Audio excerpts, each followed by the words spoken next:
embroidery. Listen to the Lompoc Braves football right here on 100.9 KPEG. Go Big Blue!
Well, good evening and welcome to the KPEG Game of the Week. Tonight, it's the final game of the regular season, the big game, Lompoc versus Cabrillo. This is Greg Ratcliffe broadcasting live from the press box at Houck Stadium, where the undefeated Lompoc Braves are set to take on the 1-8 Cabrillo Conquistadores. The Braves take the field tonight with a perfect 9-0 record after defeating the St. Joseph Knights 50-6 last week. Cabrillo, coming off their bye week, last played 2 weeks ago in a 42-7 loss at Pioneer Valley. But none of that matters right now. Tonight, it's about school pride, bragging rights, and the big game trophy. Now, I had the opportunity to speak with both head coaches earlier. They shared their thoughts on the rivalry, the big game, and what we might expect to see tonight. Let's take a listen. Okay, I'm with Cabrillo head coach A.J. Pateras. Coach, I know this is a busy week, so thanks for taking the time to see me today.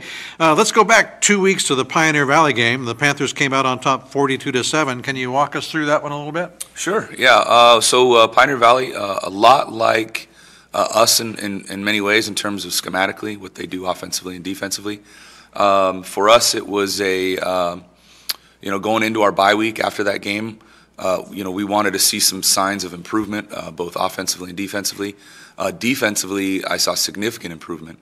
We tackled better. We had 2 or 3 letdowns in coverage, which cost us obviously, and then a couple missed tackles that also cost us. And I think that's been the story of our year of missed opportunities on the defensive side. But as a whole, defensively, we played much better. Our tackles, missed tackles in that game were lower than our season average has been. We were competitive throughout the first half. Had a fumble that was returned for a touchdown. So a couple mistakes that, the hiccups you go through with the young team are continuing to kind of surface. But I look at where we are in a program, and especially that game where defensively we played really well. And then the second half, when we came out, we kind of redrew up our blocking schemes for the kids, kind of got to see them, put their eyes on it in the classroom kind of setting. When we went in at halftime and blocked things better, we started to get some big runs and break some plays. But again, we were careless with the football again, and you can't do that against any team. Doesn't matter how good or bad that team might be. If you're not careless with the ball, you have breakdowns in coverage and you miss tackles, it's a recipe for losing a game. So that was kind of what it was, but it's kind of a culmination of what our year's been. A young team going through learning experiences and either failing or succeeding, depending on how people look at it. I think that people look at the 42-7 and go, oh, you guys got killed. And I go, well, if you really look at the game, we didn't. We really shot ourselves in the foot quite a bit. And I think, being young kids, that have no reference of anything that they're doing with, the skills or the preparation, it's really nice to see them learning from their experiences rather than going, I don't know what you're talking about. And so that's kind of what we gauged that week. And then we went into our bye, and that was a good reset for our kids, kind of take the load off, take the stress off, and just kind of catch their breath a little bit. Yep. Well, you and I have spoken enough this season for me to know that you're going to find something positive from your team every week, regardless of the outcome. What do you take away from that game positively? Just getting better. Defensively, we had our 2 best practices this week. Our kids are starting to understand what we're doing. We've tweaked the scheme a little bit on defense each week. We've, kind of given a different look within our base package, but we've gotten better at tackling. We've got guys in better positions to make plays, and it's now those guys executing. So, we look at that and say, all right, we've gotten better at those things. Offensively, it's, we had some injuries and some things that kind of tweaked the passing game. But up front, we're going, all right, we got 2 sophomores starting on the offense line. How much better have they gotten? What do they understand about the blocking scheme or their vision in terms of how to finish a block in space? So that's been really nice. And then the quarterback play is, again, breaking down. So at lunchtime today, I'll be sitting down with Jackson and we'll be watching film. And we'll call up a play and it'll be on film and you tell me what you're going to do. And so we're trying to evaluate each day where we're at. And so after that game, like many games, that was, the process of us looking at how good or bad we did. And I'm just excited about the growth we're doing each week. I think that's the most important thing. All right, and so your team is 1-8 as you head into the big game after your bye week. You've got the undefeated Braves coming up. How do you prepare for a game like that? Well, for any rivalry, there is no real preparing anybody for the event. It's going to be a circus. I played in the Ventura Buena game, coached in it, and you got streakers, you got home fans on either side screaming and yelling and booing at each other. Sometimes you have maybe a little scuffle or two, just with everybody getting all worked up. So you can't prepare for that. You can just kind of tell the stories. I think that's the best part. You just tell the stories of the game and the event and what it is. And that's about all you do for that. And then you just go back to your preparation. What are we doing on Monday? We're learning what our opponent does, and what are we going to do to try to stop it or put ourselves in a position to compete. And when you're going against a team like Lompoc, who's extremely talented, I would say them and St. Joe's, maybe St. Inez are probably the teams that I would say put up there as our best opponents, and you'd want that in your league to be that way. But they've won a lot of games over a long period of time now. I think since Andrew's been there, they've averaged 8 or 9 wins each year. Pretty good runs in the playoffs, had a couple CIF championships. So you look at them in terms of their success and you go, all right, that's the standard right now of where we got to get to. So we just look at what they do and point out to our kids where, these are things that they don't do well and we need to take advantage and, work on the little things that we're trying to do, But you just kind of stay true to who you are and what you're doing and the process of how you go about your preparation. Well, motivation shouldn't be much of an issue this week. It is the big game after all, and the kids pumped up. Oh yeah, they're playing against their friends, and I think that's the best part about these city rivalries, especially when you have 2 public schools. I think you really get that hometown feel. You get, hey, I grew up over here, my dad went here, my mom went here, my grandparent, and those are the stories and the traditions that are really special about rivalry games. I was fortunate to grow up in one similar to this, and so I know how important it is for bragging rights, especially going into basketball season or into these other sports where it's going to carry on all year and then you kind of regroup next year. So I think our kids are excited to compete against their friends. I know I've kind of banned social media from the kids this week and saying, let's worry about ourselves. But I know Friday night on the field that, they're going to be giving each other a hard time and competing in their best. And then, Saturday morning they'll be back to being friends. Let's hope so.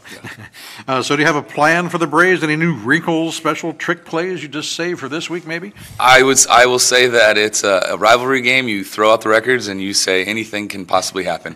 It's just one of those things where, you could be mid-play and there's a streaker that runs by and you're going, okay, everybody gets a laugh, you refocus. But there's just, you expect the unexpected in a rivalry game. We have nothing to lose. All we're trying to do is continue to get better and grow. I'm excited about the off season being close because for us, it's our first full off season coming in with a full staff and kids that we know. So I'm excited for that. But Friday night, it's going to be more about the kids having fun and executing and if they're in positions to make plays, we hope we, fall on the positive end of that.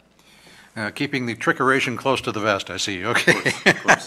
Well, it is the last game of the season. What does your injury report look like? Well, actually, fully healthy. We had some injuries earlier in the year. 2 guys, out for season. Kind of freak accidents, just part of the game. But maybe a little more severe than you'd want, a young man to go through. But in terms of starters, we're healthy as we can possibly be. No significant injuries, which is nice. Excellent. That's the way to do it.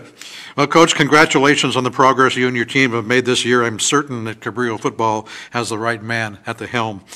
Thanks for your time, and good luck in the big game. Thank you very much. I'm here with Braves head coach Andrew Jones. And Coach, your team looked much better last week when you knocked off the St. Joseph Knights. From my spot in the press box, it looked like a real solid performance. How about from your perspective there on the field? I was pleased, no doubt about it. I mean, just the way we came out versus San Ynez in comparison to the way we came out versus St. Joe. Obviously very pleased. I liked the confidence we played with. I liked the physical and how hard and together we played with. And I think it paid off there last week. Well, the offense was certainly back on track, scoring 50 points, and it seemed like they could pretty much do whatever they wanted to out there. Yeah, I mean, getting Beachy and Jacob Nunez back obviously was a huge boost. Those are two first-team all-league caliber linemen that, have been out for a few weeks. And, San Ynez's strength is probably their D-line. They gave us fits, and we were actually able to complete and hit the wide open receiver. And when we do that, we're tough to stop, And if we don't do it, we'll be in a game like San Ynez, Another great job defensively as well, giving up only the one TD. Yeah, against the twos. So, I mean, we held Dino to under 100 total yards, and then, they took him out of the game.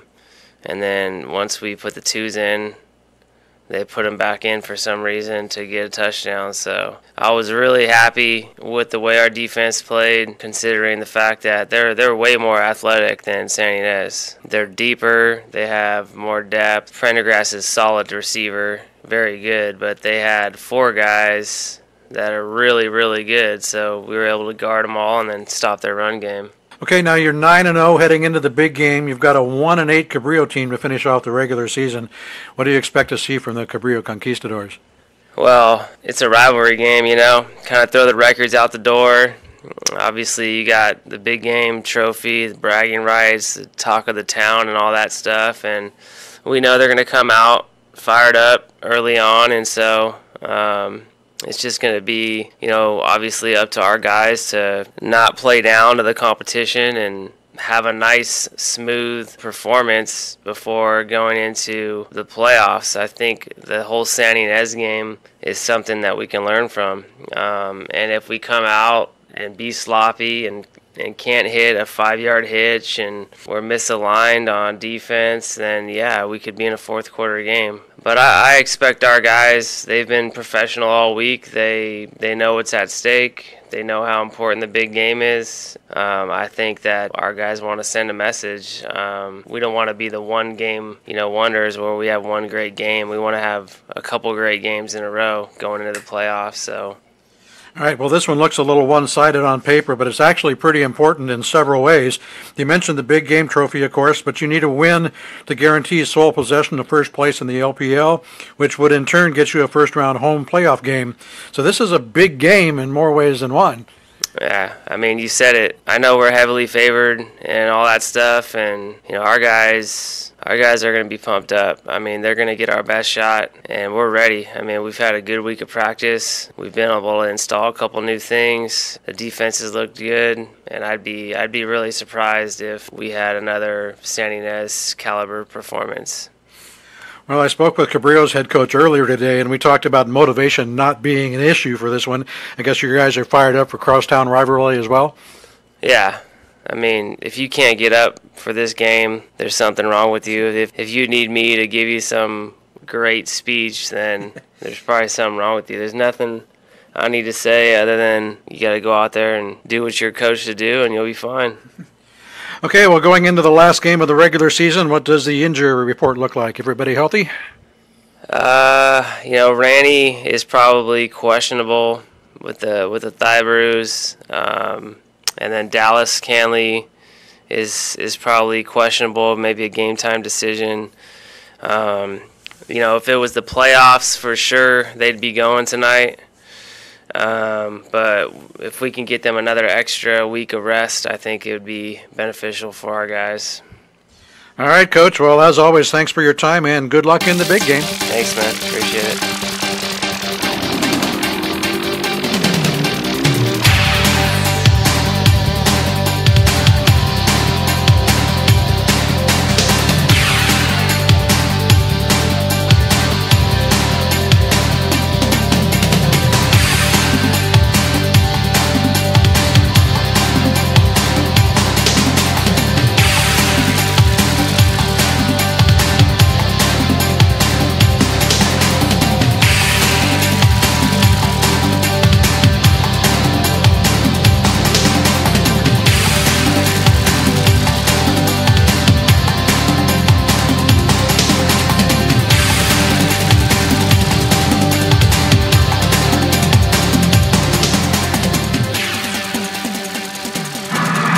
Well, back live now at Houck Stadium. I'm joined, as always, by the Statmeister himself, Mike Loney.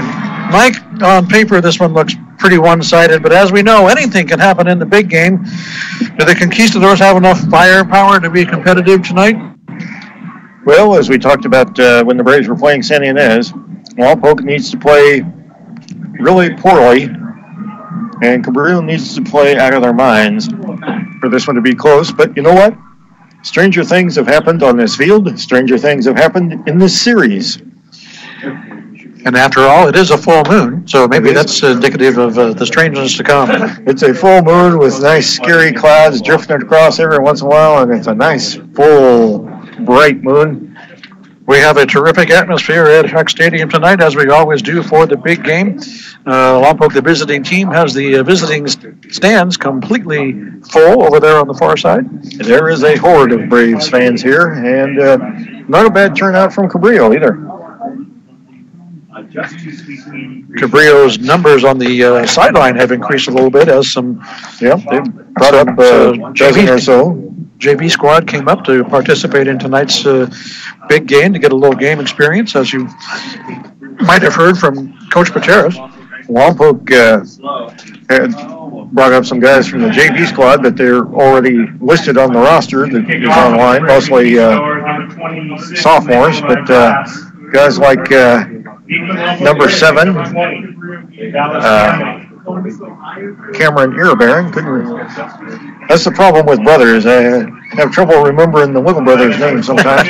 But Cameron Irabaran quarterbacked the JV last night to a 55-14 victory. Cabrillo scored twice, once on a kickoff return for a touchdown and once on an interception return. The pass was thrown by the backup QB. So, okay. Cabrillo's offensive woes extend to the next level as well. So we'll see. Well, we've got 12 minutes on the clock. It's about to start running. Cabrillo will kick off to start things here in Big Game 2017. 12 minutes on the clock and 22 guys on the field. Here we go. We are underway. A short kick fielded by one of the up men at the 26-yard line. That's Savage. That's Shamar Savage, yeah. At the 27. Cuts, reverses his field, hurdles a guy at the 40, and finally gets, he's about to get, there we go, wrestled down close to midfield. Nice return of about 25 yards there by Savage. And the Braves will be set up in good position, 1st and 10 at their own 49-yard line. It only took 4 guys to bring them down, right? Okay.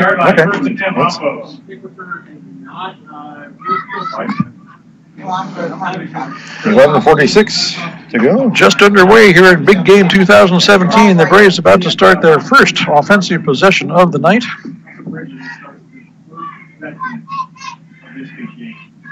That looks almost like Bobby Kennedy wearing the white hat tonight.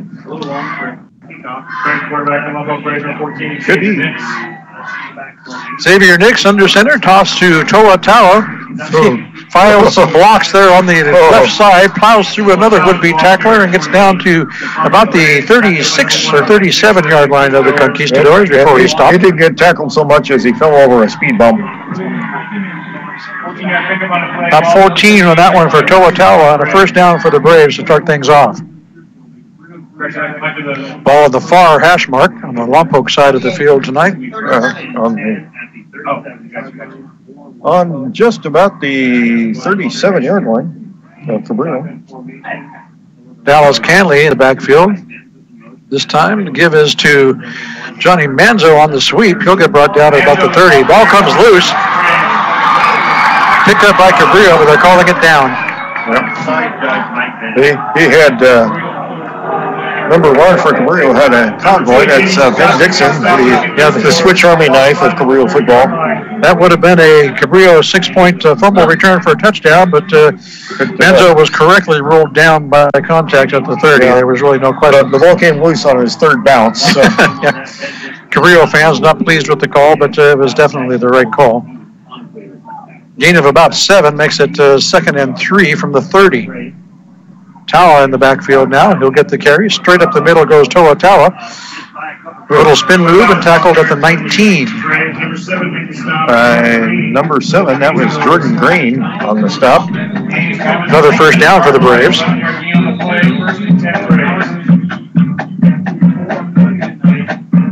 And we should note it's good to see Colin Ranney get fullback position for the Braves playing tonight. Yeah, good to see him back on the field.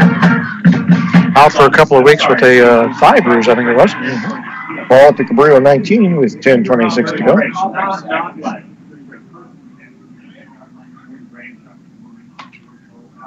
Nix, of course, at quarterback.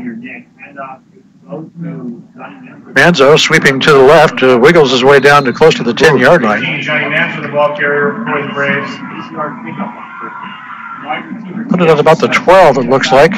Give him 7, it'll be 2nd and 3. Manzo slips down to the 12-yard line. Braves' first offensive possession of the night, going pretty well so far. Not too shabby. Approaching 9.5 here left in the first quarter. No score from Houck Stadium. Braves have mostly been operating out of the eye with a receiver to each side. In this case, Morgan and Manzo. That's Tala in the backfield with Nix. Manzo in motion. The give is to Tala up the middle. Spurs his way through.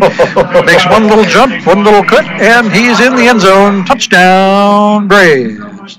Well, and there are a couple Cabrillo players looking for socks and shoes and other assorted accoutrements. Yeah, that have been left on the field in the wake of that little dash to the end zone.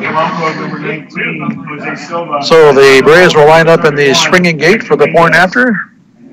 Number 21, Ruben Cortez ready to take the snap, but they will swing the gate closed, and Ruben will take the snap for the PAT. That'll be Jose Silva doing his usual job in the backfield for the kick.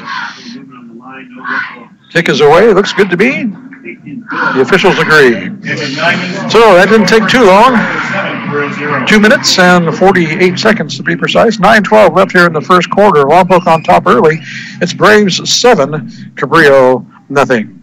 And you're listening to the Game of the Week right here on your home for local sports 100.9 KPEG. Home of the greatest rock and roll on the planet. That too. That was Mike. I'm Greg. Judy's back at the studio doing her thing, and you're at home listening. Thank you so much for being with us. We want to thank Frederick Quality Plumbing for being with us as well. I saw Rick and Lisa down in the stands here a little bit ago. As usual. Thank you so much to Frederick Quality Plumbing for being our sponsor tonight and all season long. Deep for the Conquistadores, number 22, Ty Hernandez, number 1, Ben Dixon. So, 20. the Braves will kick off. Silva to do the duty. One man deep back for the Conquistadores at about the 5-yard line. This one will be a short kick, fielded at about the 16-yard line. Maybe, yeah. Ball comes loose and a big hit at the 20. Ouch. That was Stokowski on the attempted return. And Connor Hayes on the attempted removal of bodily parts. Lost by the 19-yard line, 1st and 10 Conquistadores. Put the ball at the 19. It'll be first down Cabrillo. They'll start their first offensive possession of the night with 9:06 left here in the first quarter, down 7.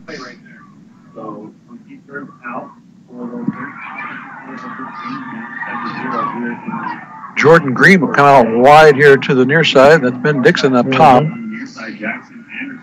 4 wide. 2 on the line, 2 in the slot. Single back. Jackson Anderson takes the shotgun snap, throws on the first down, and this one is incomplete and intended for Green here on the near sideline. Yeah, and Johnny Manzo had the best shot at it, and he couldn't come up with it to stay in bounds. Incomplete pass, makes it 2nd and 10. The ball at the 19-yard line. Braves with the early 7-0 lead here at Houck Stadium in Big Game 2017.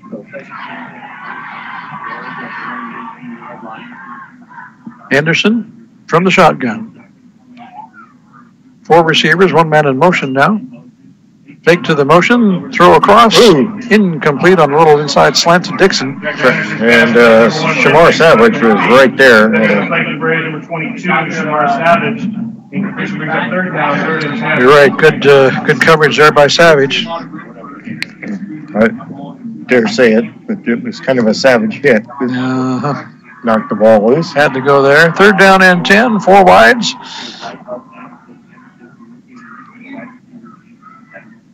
Braves trying to fake a blitz and then come. And they got there. Anderson goes down in the hands of Ruben Cortez. And DeAndre Coleman there as well. Ruben should get the credit for that one. He was there first, and it'll be 4th down after a loss of about 9. Yeah, if Ruben had not been there, though, DeAndre Coleman was yeah, he would have been there second. So was ready to tag in. So ball back at the 12. And now Conquistadors punting from their end zone at 4th and a bunch. Yeah.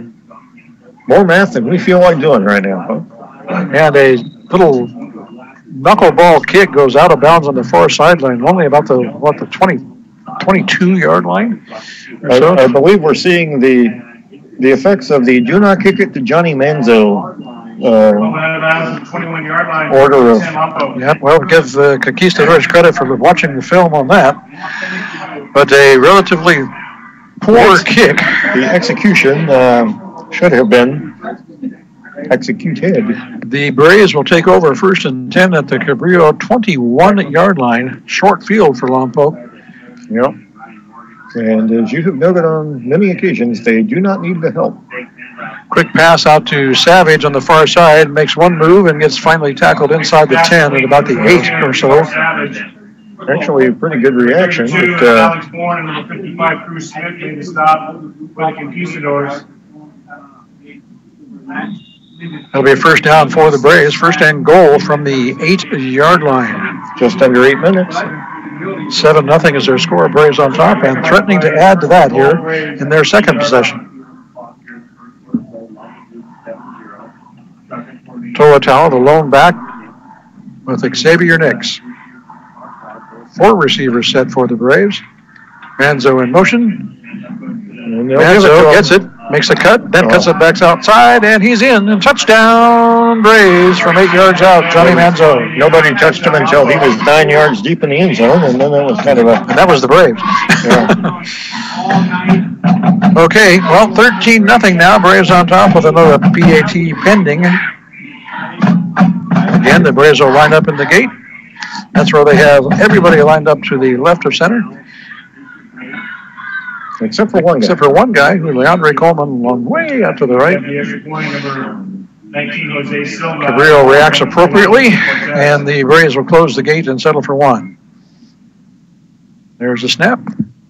Cortez with the hold. Silva with the kick. It's up and good. 7:34 left here in the second quarter. It's now Lompoc 14, Cabrillo nothing. And you are listening to the KPEG Game of the Week right here on your home for local sports, 100.9 KPEG. That's us. Well, Greg, you'll like this one. 14 points, 7 plays. There's a symmetry to that. There's a symmetry to that. 2 possessions. So plays times possessions equals points. So that's pretty good. I think the Braves coaching staff would take that. I thought we weren't going to do math tonight. Well, that one was relatively simple. This is simple, too. It's a simple thing to thank our sponsors. Hammond Overhead Doors next on the list tonight. Thank you so much to John and Marjorie up in Paso, Greg, Mary, all the gang over at Hammond Overhead Door in Santa Maria. Thank you so much for your support of the Game of the Week here at KPEG. High bouncing kick fielded around the 20-yard line. It was a high kick, and instead of fair catching it or catching it at all, it was allowed to bounce. And it went almost straight up in the air, probably about 15 feet, and came right back down. And by the time it came back down, a Cabrillo guy jumped for it and managed to snag it, but then he paid the price. Yeah, that's dangerous. That ball's fair game at that point. So fortunate the Conquistadors were able to get possession. But they will take over 1st and 10. The ball was on their own 22-yard line. They'll line up with 3 receivers, 2 to the near side, 1 up top. Anderson from the shotgun. Their first running play of the night is not going to be terribly successful. Well, their first intentional running play. Well, yeah. Number 33, Jelani Henderson. Henderson back to the line of scrimmage and not much else. 2nd and 10. Yeah, Henderson came in there and just smacked the running back who was trying to come right up the middle, and that went absolutely nowhere. Henderson playing middle linebacker for the Braves with Coleman and Cortez. Our first penalty flag of the night will go against the Conquistadors. False start. Backs the ball up to the 17-yard Put the ball back to the 17. It'll be 2nd and 15 from there now. 6:59 to go.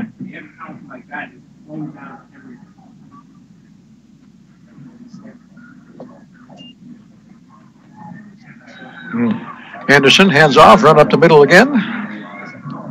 Tried to get that to the outside a little bit. That was number 34. Daniel Pacheco.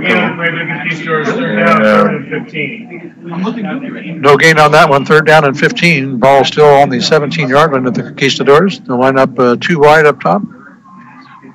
Green is wide to the near side. Anderson takes a shotgun snap. Quick fake handoff. Throws deep to the far sideline. Incomplete at the 45-yard line. Intended for Ben Dixon. Anderson took a deep drop and a helmet in the chest as he threw it. They were trying to get that to Ben Dixon, and the ball was underthrown, and Yvonne Coleman was right there step for step with him. I believe we have another flag on the field as well, Mike. Yep. See what this one's about. Looks like it's back towards the line of scrimmage. Pass interference.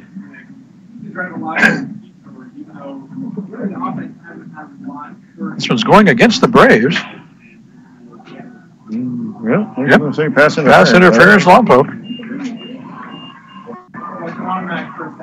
Well, a big break for the Conquistadors. Move the ball all the way out to the 32-yard line. And a first down for Cabrillo. Cabrillo's first down and their deepest penetration. Cabrillo running out of the no-huddle offense as they have all season long. It's not a hurry-up as such, but they do not huddle. They get their play signs from the sideline. And we have an interesting situation over there. Oh, they're saying it's 3rd down, Greg.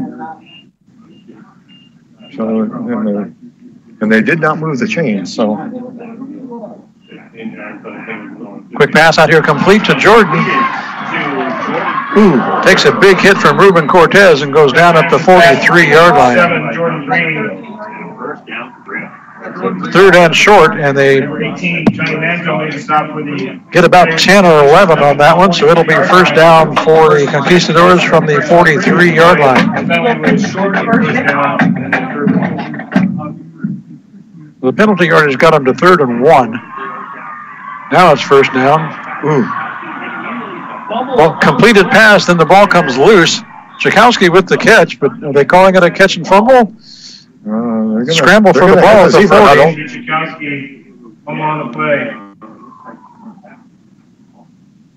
40. Incomplete pass. They're going to wave it off. Yeah. Okay.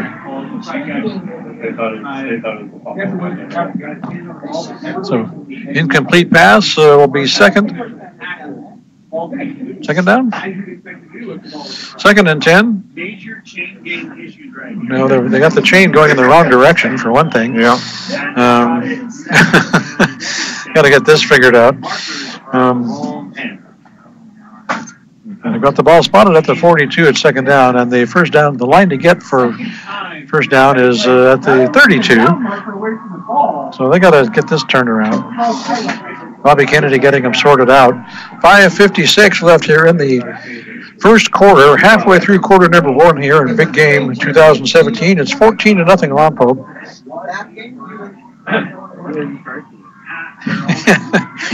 Yeah, a little chain gang comedy here. Yep.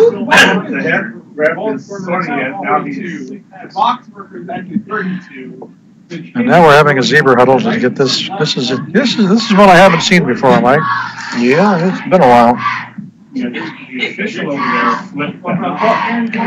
recap, Cabrillo. Go ahead. And the officials for tonight's game are Gerald Schaefer, Mark Aldecoa, Manuel Romero, Mike Bennett, and Mr. Stan Dominguez.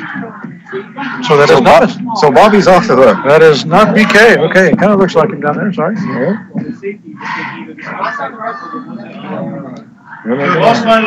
Hey, they got the chains going in the right direction now, I think. Yeah. At least apparent. Yeah, that was interesting. Cabrillo's going in one direction, the chain was going in the other. So that doesn't work real well. 2nd down and 10 for Cabrillo.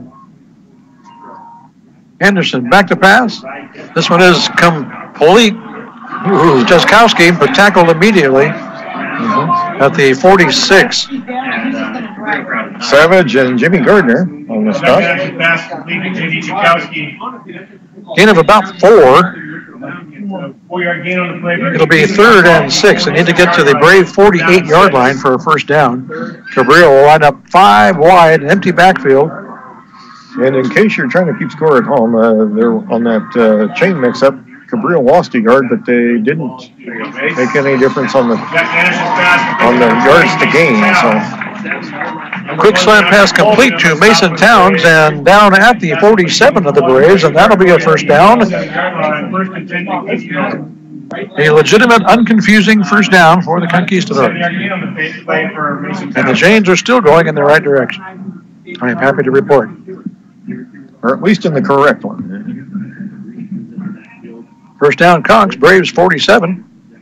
First penetration into Lompoc territory this evening.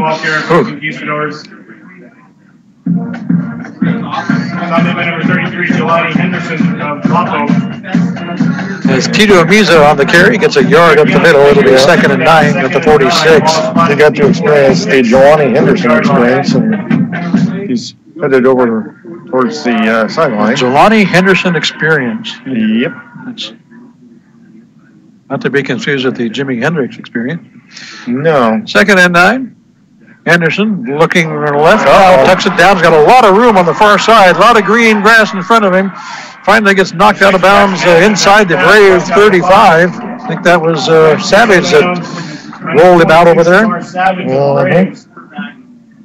Savage just kind of swung him towards the sideline. Did a good job by Jackson Anderson, seeing nothing then finding a lot of room to run on the far sideline. 14-yard gain on the play with the Conquistadores. 1st and 10 ball at the 32-yard line. 14-yard pickup, but as much green as he had over there, you'd think he was like 20 or 30 yards, but Braves handoff up the middle, gets a nice room. Reyes on the carry, gets inside the 25 to down to the 23 of the Braves. And after some confusion in the chain department, the Conquistadores putting together some offense here. They're going to be just shy of a first down, inside of a yard. 9 yards for number 9. That's more symmetry.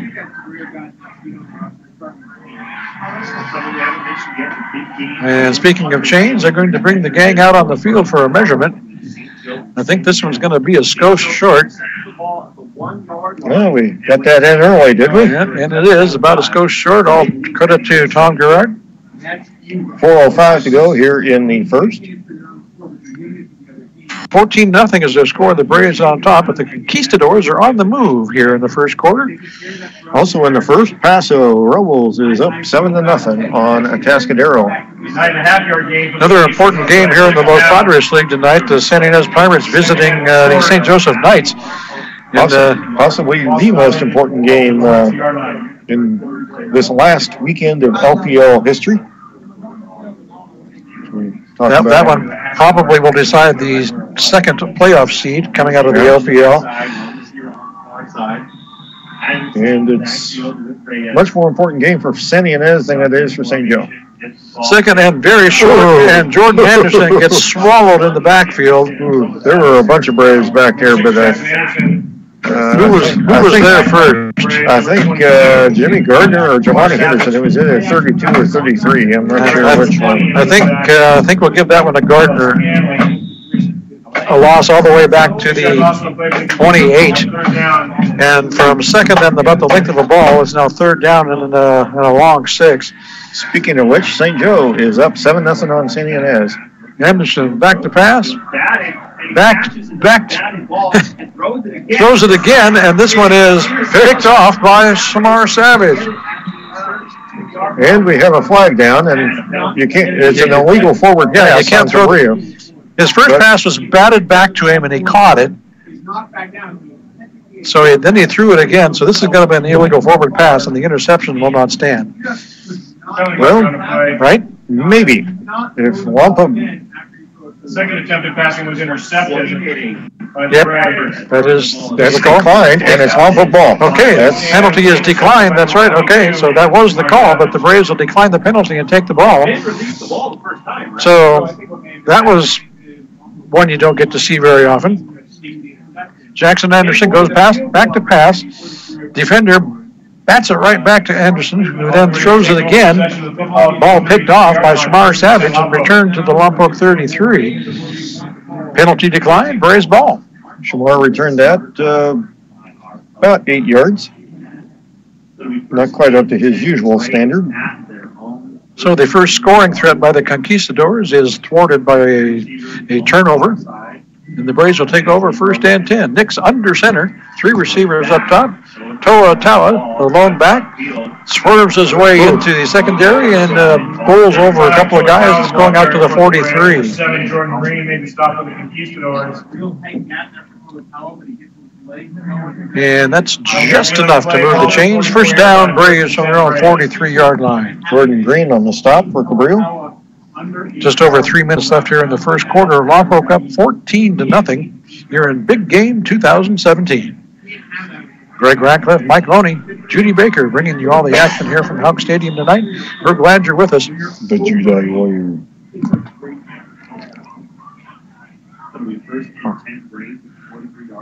Two receivers up top, I formation. Toa Tawa, the deep back. Ooh, not for long. Tawa, the ball carrier for the Braves. Gets across the 45 to about the 48-yard line before he's finally stopped. 55, Chris Smith in on the tackle for the Conquistadors. Tawa's gain is to the 48-yard line. Give him about 6, it looks like. Gain for the Braves on the play, second down. Yeah, make it 5. Make it 5. Second and 5. 5, 6. Yeah, somewhere in there. 2.5 remaining here in the first quarter. 14-0 is our score. The Lompoc Braves on top. Nix under center this time. Toa Tawa, the lone back. Now Rennie moves over in blocking position, gets in front of Tawa. Tawa follows him through and gets close to midfield, but a nice job defensively by the Conquistadors. Yeah. Toa tried to bounce it outside and ran into number 55 again. Spencer Cothran in there as well for the Conquistadors. And it'll be third down for the Braves. Third and about 4. Inside 2 minutes remaining here in the first quarter. Don't get ahead of yourself there, Greg. No matter how much you might wish to. Xavier Nix from the shotgun. Manzo in motion. The give is to Toa Tawa. Breaks it to the outside, still on his feet. And wrestled out of bounds close to the 35-yard line, and a flag in after the play. 2 of them. I think we may have a face mask there. 2 flags, one while the ball was still in motion, one afterwards, but it could very well be for the same offense, and I think you're right, Mike. This looked like a face mask. Personal foul, face mask, Cabrillo. And Toa was not happy about that. And lucky he didn't pick up a unsportsmanlike conduct penalty. Did a little bit of a taunt there at the end, but that'll add 15 yards to the end of that play and move the ball all the way down to the Conquistador 23.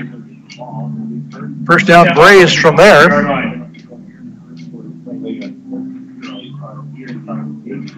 Chain gang working in the right direction again. We're pleased to announce. Had to jog a long distance that way. Now, first down, Braves from the 23. Braves in a pretty basic formation. Manzo in motion. Nix from the shotgun. Hands off to the sweeping Johnny Manzo. Weaving his way through traffic. Cuts it back inside and gets down to the 10-yard line before he's wrestled down. Interesting thing I've seen about the Braves running attack so far tonight, Manzo, Tala as well. There's no bursts of speed tonight. They're just kind of picking their way, finding a lane, changing direction, going where they need to go, finding a little spot to get some yards, and doing it pretty well.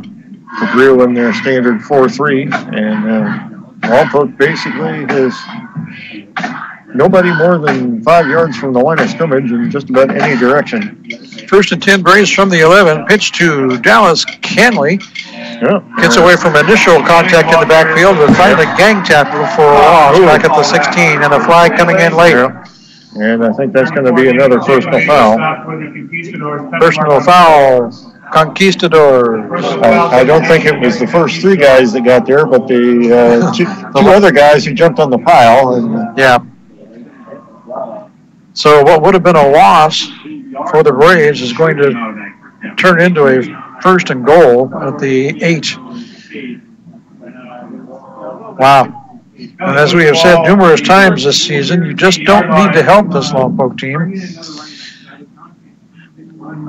43.4 seconds left in the first quarter. 14-0 Braves, and they're 8 yards away from 6 more. Clock now running. Braves do need to get a playoff here. Toa the lone back. Nix from the shotgun. Manzo again in motion. Fake to him. Toa off a left tackle, gets inside the 5 and down to about the 3, it looks like. 54, Patrick Durham in on the stop of Conquistadores. Primary game on the play. Pickup of about 5. It'll be 2nd down. 2nd and goal, and not very far. And that will bring us to the end of the first quarter. Lompoc coming up to the line, but running out of time here in stanza number 1. 12 minutes done here at Elk Stadium in Big Game 2017. And it's Lompoc 14, Cabrillo nothing.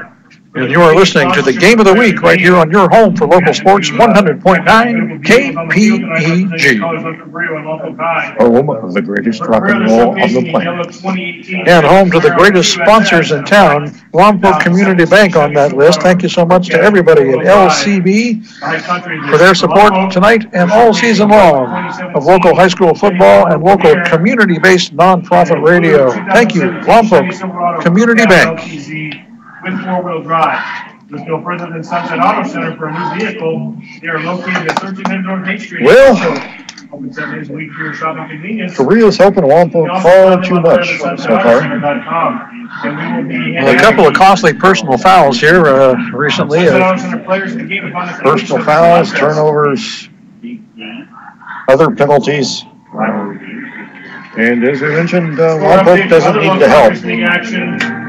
Cabrillo needs to play clean with a clean slate, and they're getting hash marks all over it. We should let you know that, of course, this is the last game of the regular season. Cabrillo will be finished for the year tonight, regardless of the outcome. The Braves, already clinching a playoff berth last week, will be going on to the postseason starting next week. Their opponent will be announced by the CIF Southern Section this Sunday. And guess what, folks? We'll be with them all postseason long. You can follow the Braves playoff action right here on KPEG, the official home of the Lompoc Braves. And the Braves Radio Network. So we'll turn around and go the other way. Lompoc now traveling from right to left on your radio dial. Headed towards the north end zone here. How? That too. 2nd and goal. Actually, it's not 2nd and goal. Second and 3, I guess. No, they put down the stick. They're just backed off. Okay.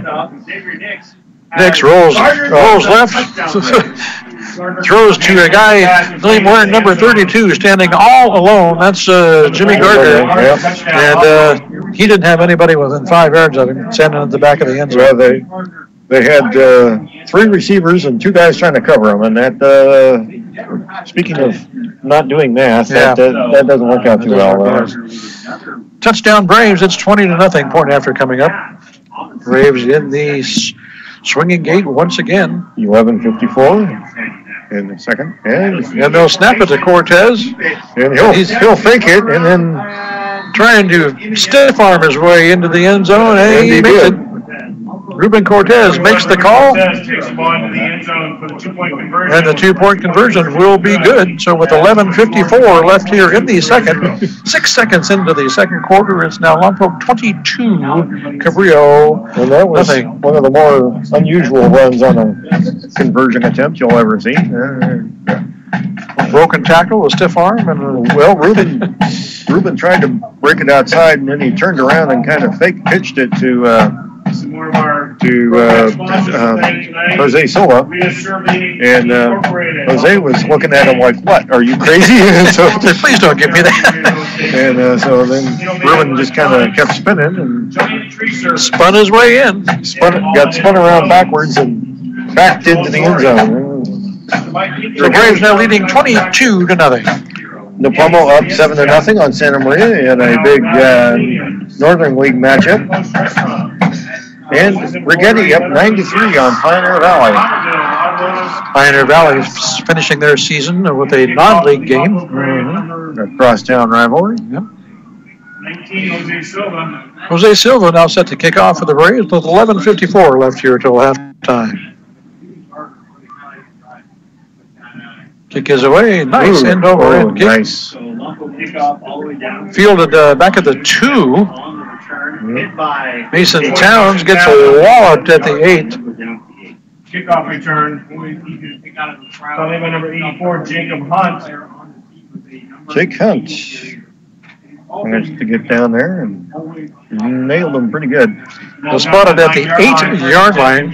Town took that at the 4, but he was running the wrong direction when he caught it. And by the time he got stopped, he was at the 2, and then he got back out to the 8. Had to backpedal just to get it. It was such a nice deep kick. So the Conquistadors will take over 1st and 10. The ball is at their own 8-yard line with 11:48 left here in the second quarter. Braves leading 22-0.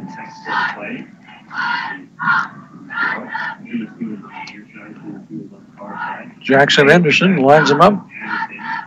He'll take the snap from the shotgun. Towns is in motion. The give is up the middle. 4 Braves pushed back to forward progress of about 2. Jesus Corrales was in the middle of that mess. The Braves were just all over that one. Second down and 8. Second down and 8 from the 10 now. Any number of Braves in on that tackle.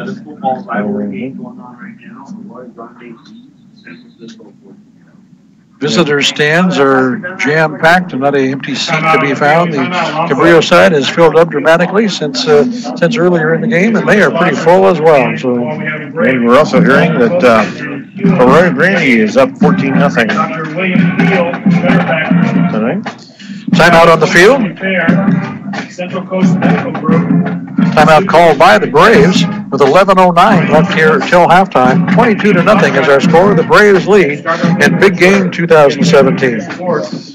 We'll take a moment to thank another one of our sponsors, Larry Williams, the pizza guy over at Pizza Garden. Thank you so much, Larry, for everything you do for local sports and for being our sponsor tonight and all season long. The Pizza Garden, thank you for your support. Templeton Morro Bay tied at 7, and St. Louis has gotten on the board. So that's 14-7 against with Arroyo Grande.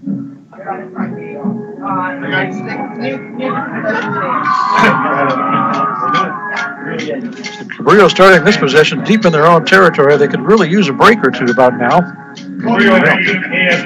Instead of bringing the lines for the Braves. For $30, they're at the concession stand. Some of the pregame music was right off the KPEG playlist, Mike. They were very heavy with Metallica tonight for some reason. And I felt right at home. Second and 8, 4 receivers for the Conquistadors, and Anderson is going to get swallowed up in the backfield. He's pushed into the end zone, but he'll be given forward progress to about the 3.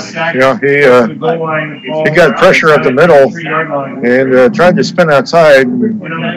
Standing right there to welcome him with open arms was your pal, Mr. Cortez.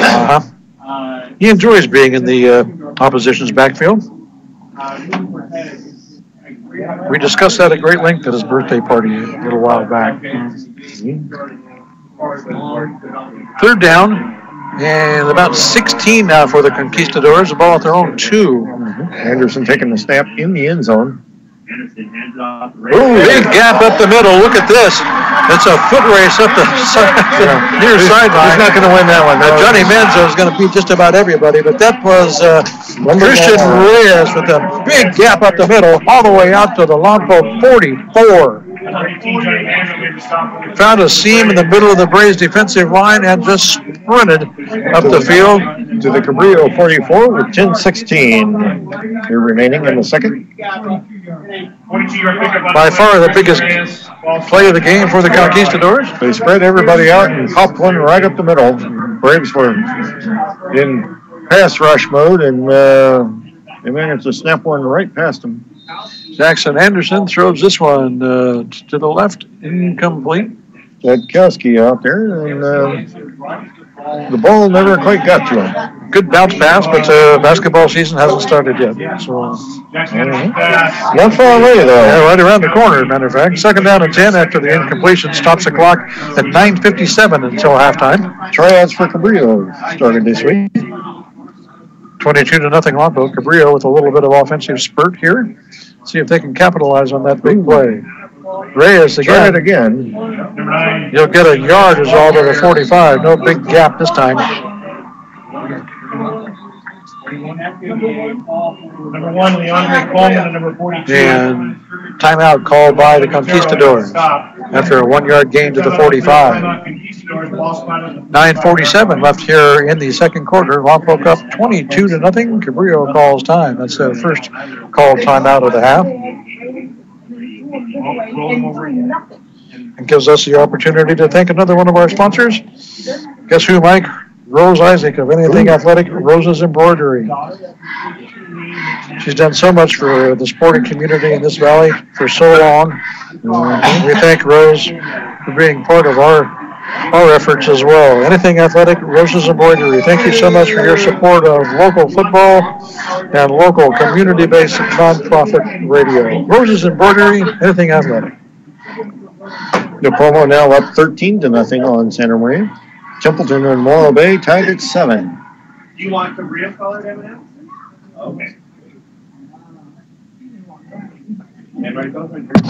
It's a shame. The pregame, we had a real nice look at the beautiful full moon. It's been covered up by some clouds now. I was going to tell you the story about what they call the beaver moon, right?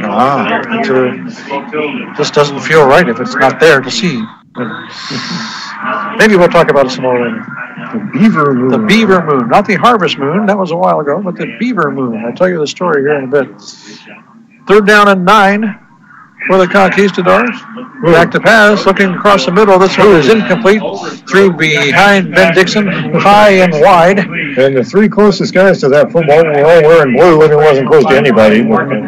Probably a good thing. But incomplete pass brings up 4th down and 9, and we are going to see our first punt of the evening. It looks like. Second. That's right. Second confirmation for the Conquistadors, number 26. I'm not sure the first one qualified, actually. It was more like a punt.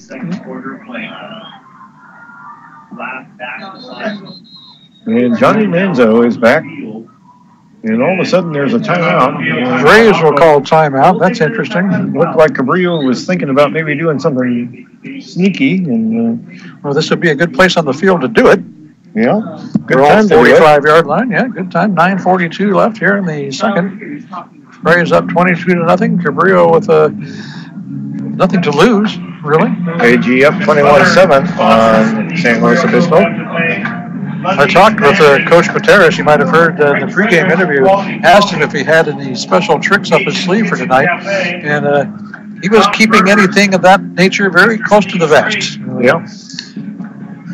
Which I can understand. I didn't really expect him to tell me what they were, but you can imagine he might have a trick or two prepared for this one. He is wearing a jacket down there, so he has long sleeves on.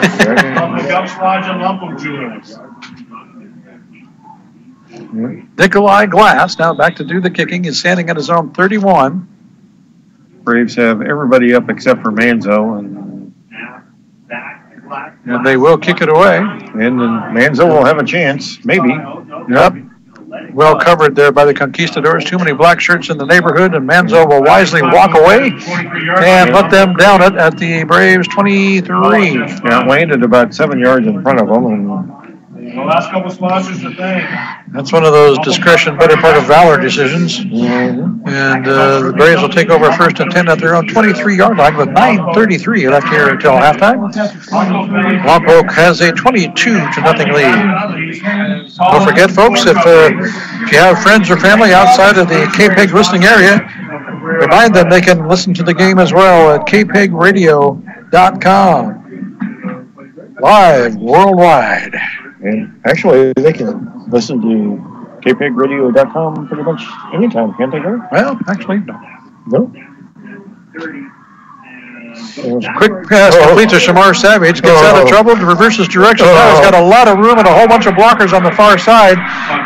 And the turf monster tripped him up at the 35, or else he was gone.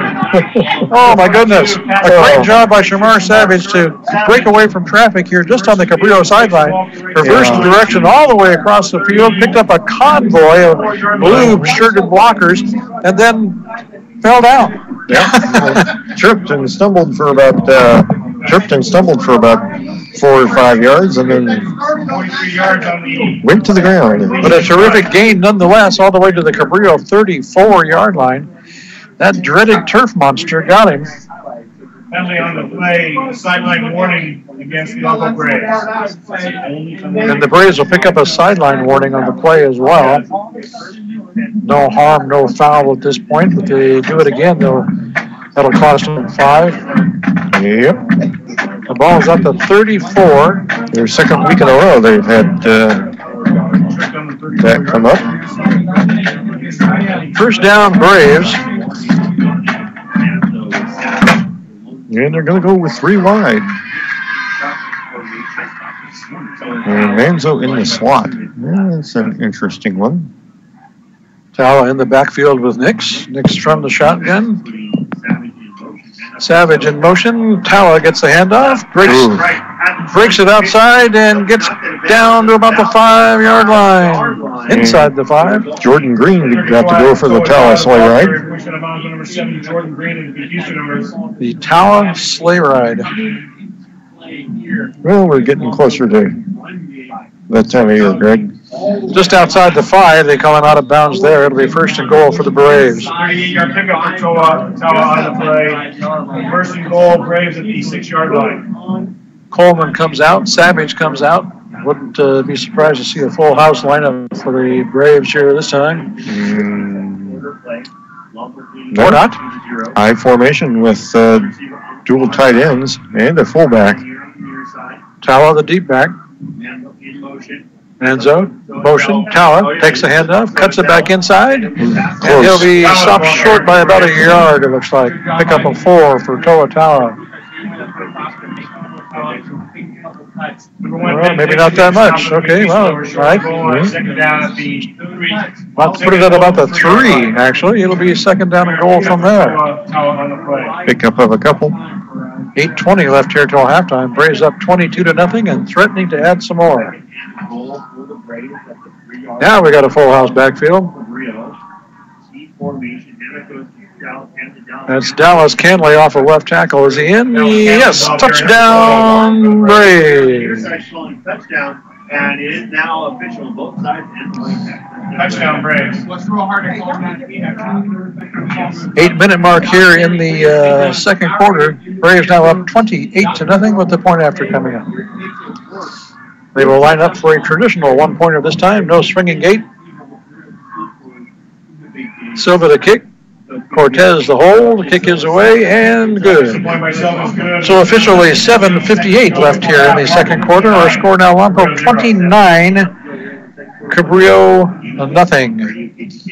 And you are listening to the Game of the Week right here on your home for local sports, 100.9 KPEG in stereo. Yeah. Yeah, I like it. Try and highlight all the wonderfulness that is KPEG. 100.9 FM. Lompoc's own community-based radio station. We're so happy to be here with you tonight, folks. It's been a blast this year covering both these teams. Yep. We like bringing you both local schools. And it's not over yet. Not over yet. The playoffs starting next week. We'll be there. It was interesting to talk to Coach Pateras about Cabrillo's off-season plans, the excitement they have in their program. Mm-hmm. The record has not been stellar this year, but he is very optimistic and very positive about the progress they made, the attitude the kids have, and he's looking forward to some great work in the off-season to get ready for next year. Kickoff fielded at the 8. It's Towns. Towns again. He gets a wallop at the 18. And he also got to experience the Jelani Henderson experience. Mm-hmm. But a lot of that going around tonight. Mm-hmm. In case you want to know what's going down, guys who experienced the Jelani Henderson experience. Anybody who's around Jelani Henderson. Let's put it at about the 18 and call it first down Cabrillo from there. Their fourth possession. Their fourth possession.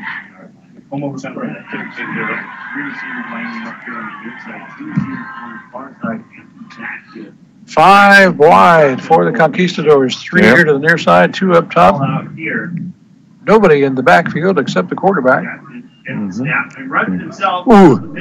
Calls his own number. Designed quarterback keep it right up the gut to about the 21. Yeah, and the Braves kept a spy in. And that's not the kind of hit you want your quarterback taking very regularly. He took a wallop. I think that was Corrales again, along with Henderson. Going to give him 2, 2nd and 8. Ball just across the 20. Again, a 5-receiver set. Henderson alone. Quick pass, intercepted. That's Leandre Coleman. Pick 6 for number 1. Touchdown, Braves. Returned it 23 yards. They were trying to throw that screen out there, and Coleman went yet. Yeah, Coleman just undercut that one and was in the right place at the right time. Nobody touched him on the way to the end zone. Touchdown, Braves, and it's 35-0. So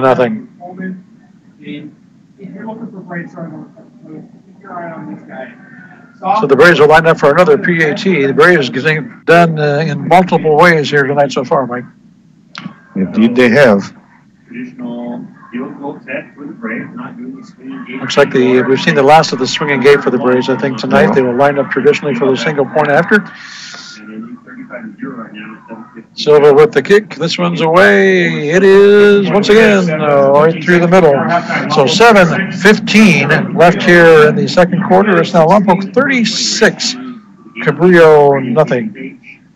You were listening to The Big Game on KPEG. Your home for local sports, 100.9 FM, Lompoc's own community-based radio. Can you believe, Mike, KPEG has been on the air now for 2 years? No, I cannot believe that. It's absolutely astonishing when I stop to think about that. Seems like just yesterday I was standing in front of the city council letting them know what we had done on the community's behalf, and it has been just a blur since then with all the things we've been involved in. Napomo up 13-0 over Santa Maria in the second. St. Joe up 14-0 on San Ynez, also in the second. Paso Robles 14-0 in the second over Atascadero. Rigetti still leads Pioneer Valley 9-3, also in the second. AG has started to put it on San Luis Obispo 28-7 in the second, and Templeton and Morro Bay are tied at 7 in the second. A lot of action going on around the Central Coast tonight. Low line drive kick will be fielded at the 18-yard line. Chaskowski trying to find some room, spins around, and finally gets wrapped up and tackled at the 22-yard line. Trying to find some room and found some guys wearing blue. That was Tenorio. Tenorio there on special teams making the tackle.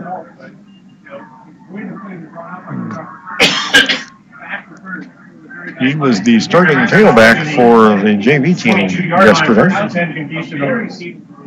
First down, Cabrillo from their own 22. 5-yard return on the kick. In a small jetliner left in the second quarter, 7:07 remaining.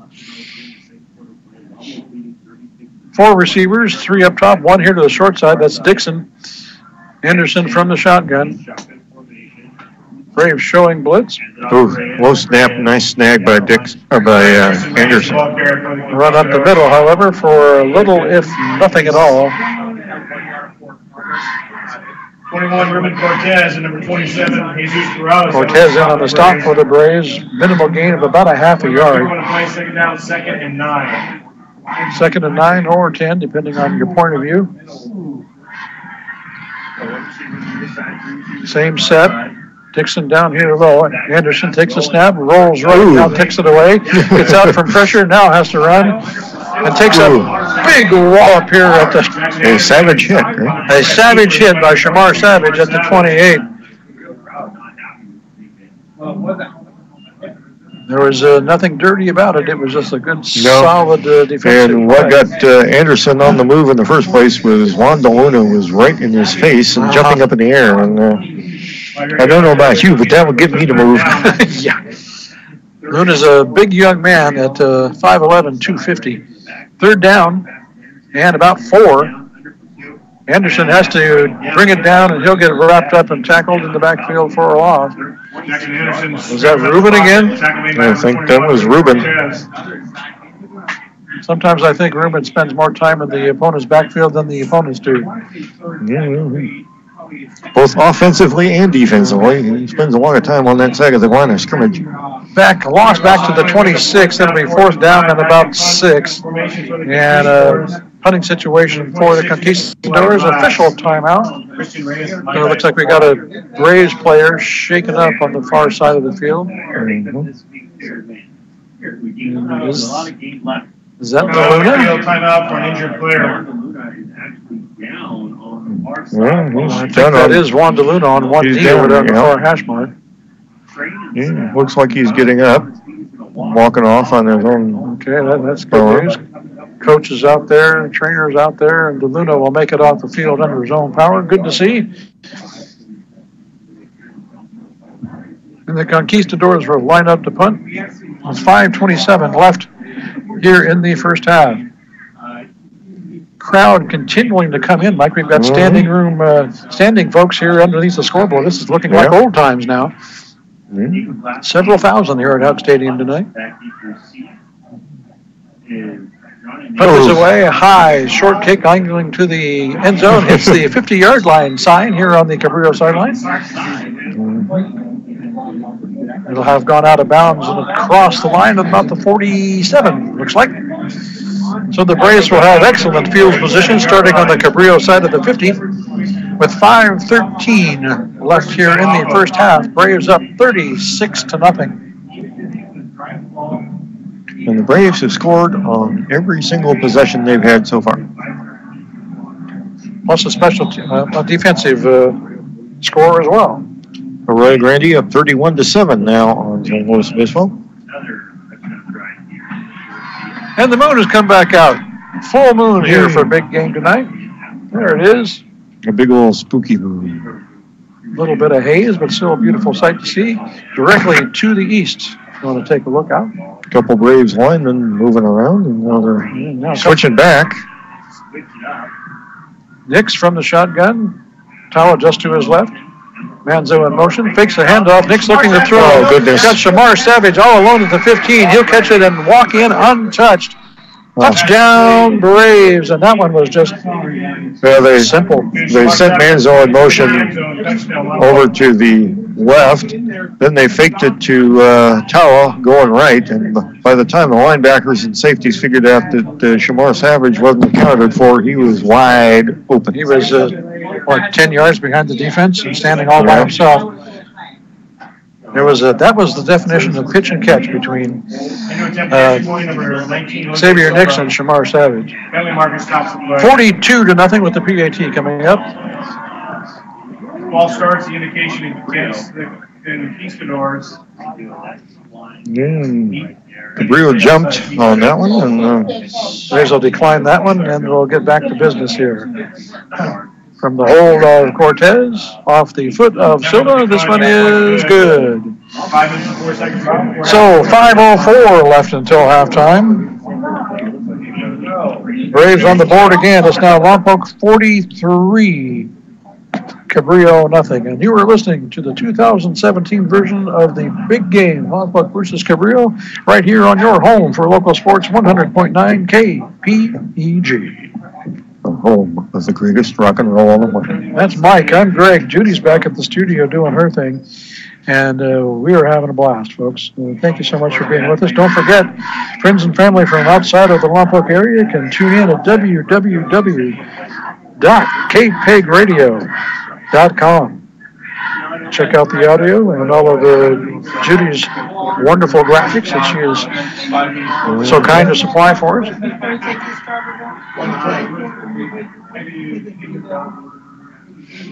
Well, and Aurora Grande is not sleeping on this. 31-7. Aurora Grande winning, Rigetti winning would help the Braves' opposition numbers. We should talk a little bit about standings and rankings and that sort of thing as we go along. Kickoff by the Braves. This one fielded at the 6-yard line. Towns again, trying to get some blocking up the middle, and is tackled at about the 15, maybe 16-yard line. Was that number 6? That was number 6, Greg. It's Curtis Espinoza, a 5'6", 130-pound senior. One of the Mighty Mites who doesn't see the field a whole lot. Mighty Mites. Braves starters still out on defense. The question is tonight, how long will the Braves starters remain on the field? Well, I was told last night that they'd probably play 2 quarters and possibly 1 series in the third. Depending on the situation, of course, and the situation at this moment would lean towards them maybe getting some rest here in the second half. But we'll see what the coaching staff decides to do. They are trying, after all, to prepare for a playoff run. Ooh, nice move. Breaking away here in the mid and out to the 32-yard line. Ball comes loose. No whistle. Ball picked up by Dixon, still on his feet, and all the way in the Braves territory down to the 45. They're calling that a loose ball. Anderson got loose and lost the ball at around the 40 or 38-yard line, and Ben Dixon was racing up on the outside, and the ball bounced right up to him. Almost a fumble-rooski there, Mike. The ball all the way across midfield to the Braves 47, and a first down for the Conquistadors. There's a break the Conks were looking for. Reyes gets a couple before he's driven back into the backfield. Forward progress to the 45. 27 is just Corrales, and Leandro Coleman, number 1, on the stop. 1 yard. Gain of a couple. It'll be 2nd and 8 from the Brave 45. Approaching the 4-minute mark here till halftime. Lompoc up 43-0. Cabrillo trying to get one on the board before halftime. 3 receiver set. Anderson back to pass. Under pressure. Gets away. Rolls left. Throws incomplete. Yeah, that ball was, in the words of Bob Euchre, just a little bit wide. I think that was more of a defensive throw. Get it out of play and make sure you don't make a mistake. That was a throwaway. And a penalty. A late flag, unsportsmanlike, against the Braves bench, it looks like. So somebody did or said something they shouldn't have on the Braves side of the field. So that will move the ball all the way to the Lompoc 30-yard line and give the Conquistadors a first down. With 4:01 to go in the second quarter. So we may never know what that was precisely, but still a little bit of a discussion going on with the officials and the Lompoc coaching staff. 4:01 left till halftime, 43-0. Braves on top. Cabrillo on the move via a big play, a fumble, and now a penalty. They have a first down at the Lompoc 30. Or his coaching staff on that penalty was kind of like, what happened? Reyes plowed up the middle for about a yard. He's into the interior of the defensive line of the Braves. They found a gap there a couple of times here tonight, but not that time. Gain of 1, 2nd and 9. Clock running, 3:45 left in the half. 29-yard line. Cabrillo would dearly love to punch one in before the break. 3 receivers here to the near side, 1 up top. It's Green up top, throws. This one is going to be incomplete, but it's going to be a couple of flags come in for defensive pass interference. I am quite certain. Yep. Number 7, Jordan Green is the intended target. Green didn't get to the ball because he was being tackled as he was trying to catch it. So Braves getting a little bit sloppy here.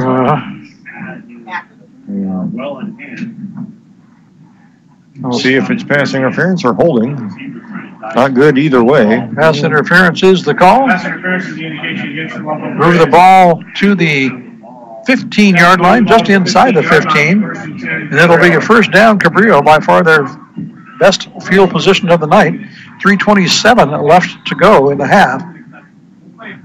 4 receivers. Anderson from the shotgun. 1 man in motion. Reyes up the middle for a couple. Reyes, a ball carrier for the Coleman on the stop for the Braves. Number 1.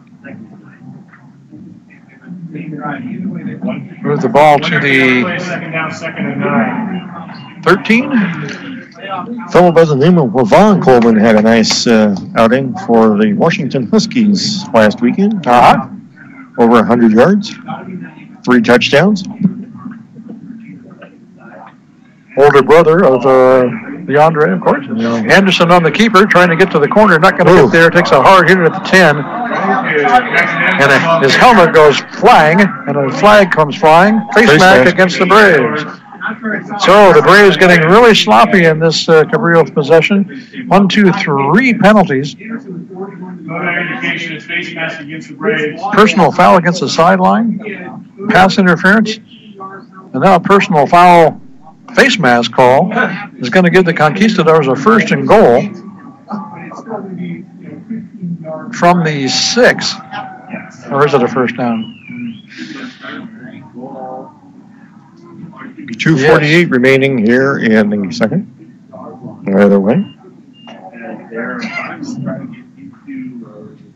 It'll be second. 2nd down and 2, they're going to call it. 2:40 left, clock running. Anderson keeps it himself. And he found 5 guys in blue very quickly. I don't think he even got back to the line of scrimmage. It'll be at the 6. 3rd down. 3rd down and 2. 2:20 left till halftime. They can get a first down here, so I think we're in 4-down territory. One would expect. 4 receiver set. Anderson, Reyes in the backfield. Anderson takes a snap, looking to throw all the way. Quick slant, complete at the end zone. Is he in? He's in. Touchdown, Conquistadors! Ben Dixon, what a shot. Nice slant route right in front of Shamar Savage, and the pass was right on the money. Caught it just at the goal line, tucked the ball across the plane, and the Conquistadors are on the board. And the crowd goes wild. 1:56 left. It's 43-6 now with the point after coming up. Ooh. Towns with the hold. Kick is up. It is good. Nikolai Glass with the point after, and it's 1:56 left here until halftime. In the big game, it's Lompoc 43, Cabrillo 7. There we go. 43-7. Braves on top with 1:56 to go in the second quarter. You are listening to the Big Game 2017 right here on your home for local sports, 100.9 KPEG. And Lots of help from a really weird play and a bunch of penalties. Very bizarre play, and 3 penalties by the Braves contributed to that scoring drive for the Conquistadors. But I'll tell you what, the Conks will take it any way they can get it tonight. Absolutely. 43-7 now. Braves lead, and Cabrillo will kick off. And you know what they say. If the opposition gives you lemonade, set up a stand. Absolutely, or something like that.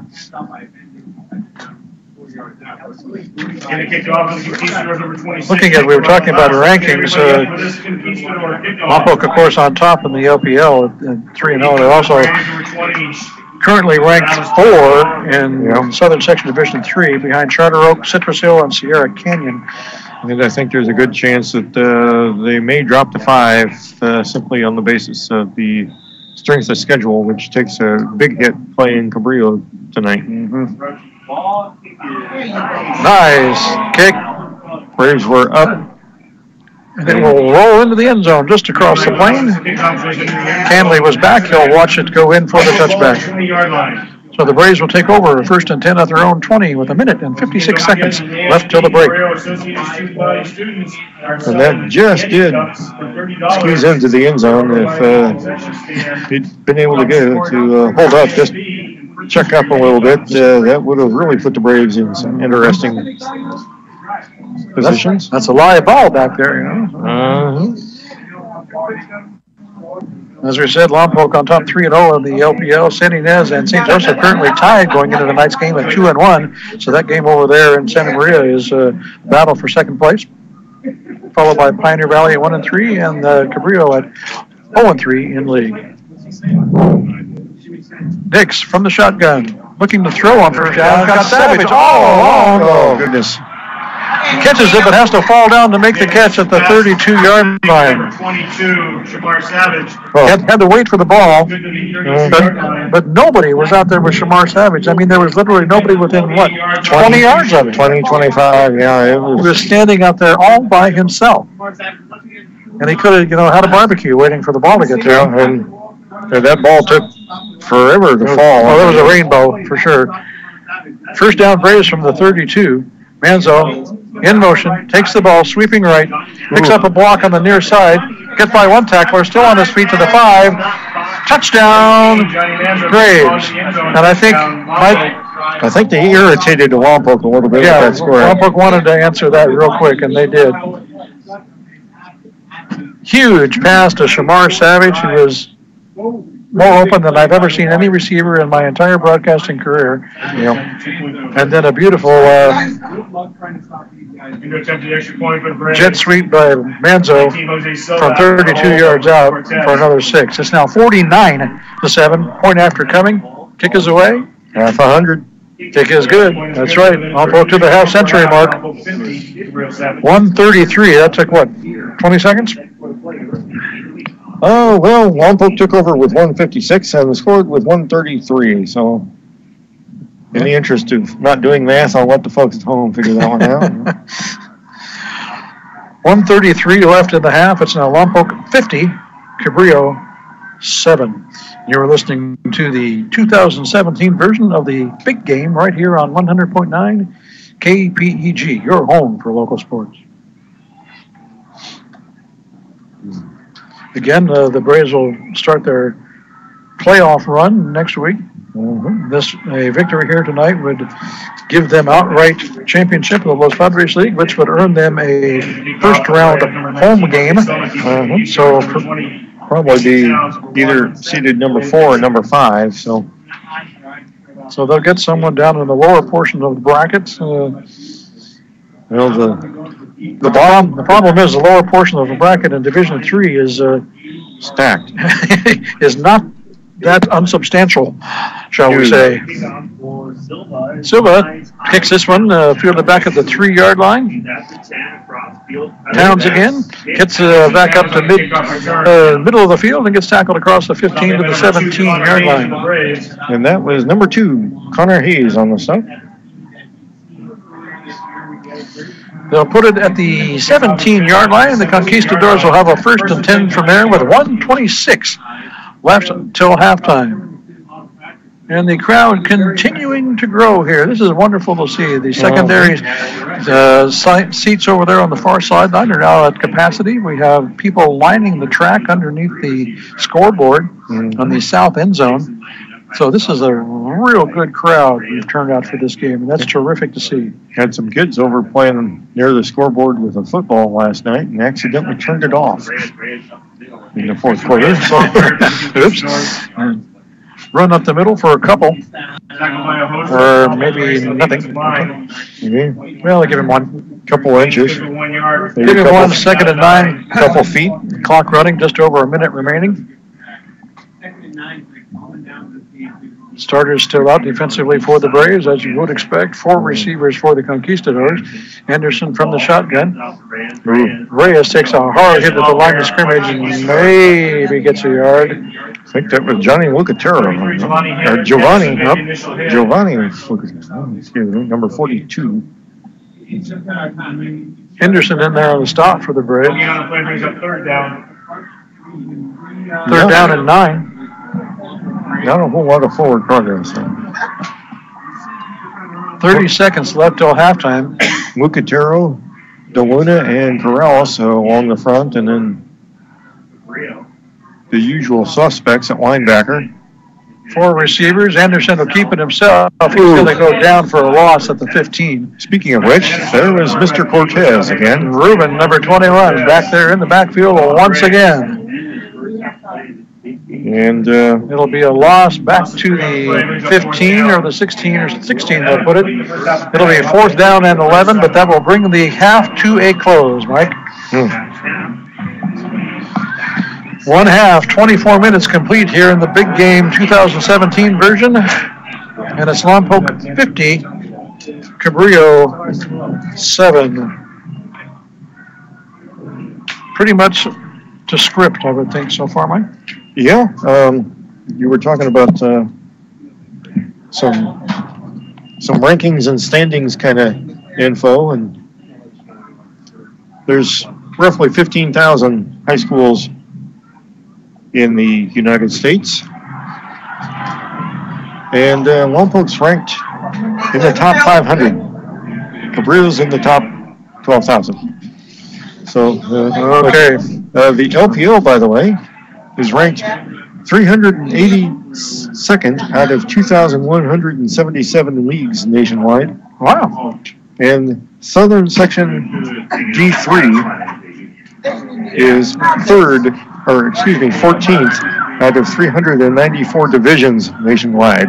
That should tell you the level of competition the Braves are about to see. By the way, Southern Section D1 is number 1. D2 is number 7. Wow. So Southern Section's got some power. All right, folks, we're going to take a break and send it back to the studio to let you listen to some of the wonderful things that are happening around the Lompoc Valley right now. We'll be back in about 15 minutes for the second half. Our halftime score here in the big game, version 2017, Lompoc 50, Cabrillo 7. We'll see you for the second half. The 54th edition.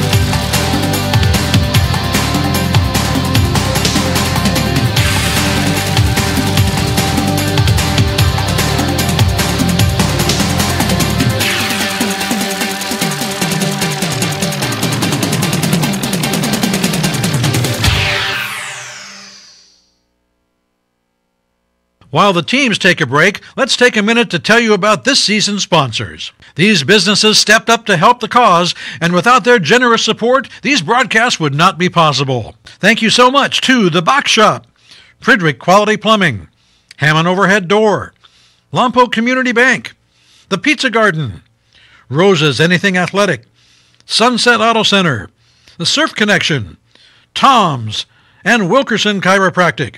A heartfelt thanks to all of our sponsors for helping us to bring these games to our listeners. I got smart about mortgages. Now, it's my house I go home to. I got smart about college. Now my kid's off to a great start. When it comes to your money, whatever you want to get smart about, you can find it at smartaboutmoney.org. I got smart about health insurance. Now both my finances and I are healthy. Smartaboutmoney.org is a free online resource from the National Endowment for Financial Education. We're an independent nonprofit foundation dedicated to helping people just like you get sound information about money. I got smart about protecting my job. Now, I'm doing better than ever. For everything from how to build an emergency fund to how to deal with job uncertainty, smartaboutmoney.org has the answers you're looking for. I got smart about credit cards. Now paper or plastic has a whole new meaning. Smartaboutmoney.org, the easy place to start when you want to get smart.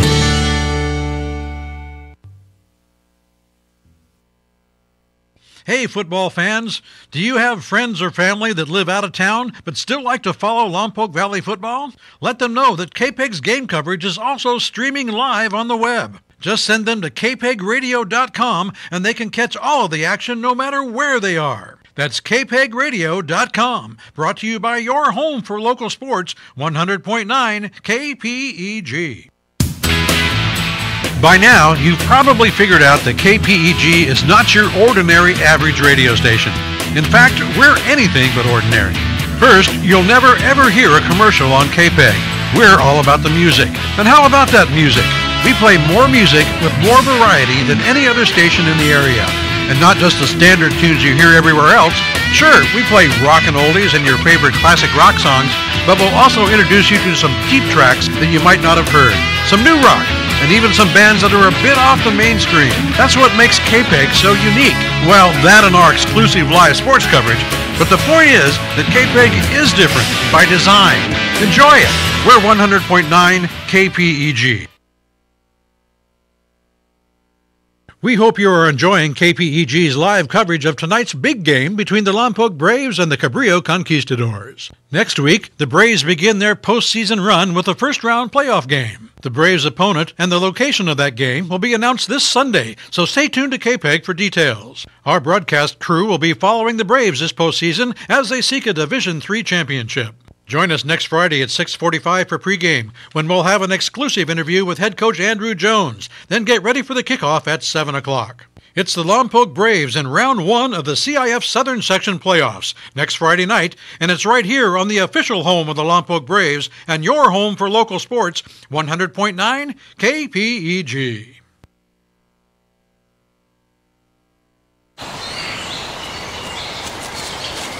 Dad! Come on! Over here! Look at this, Dad! Over!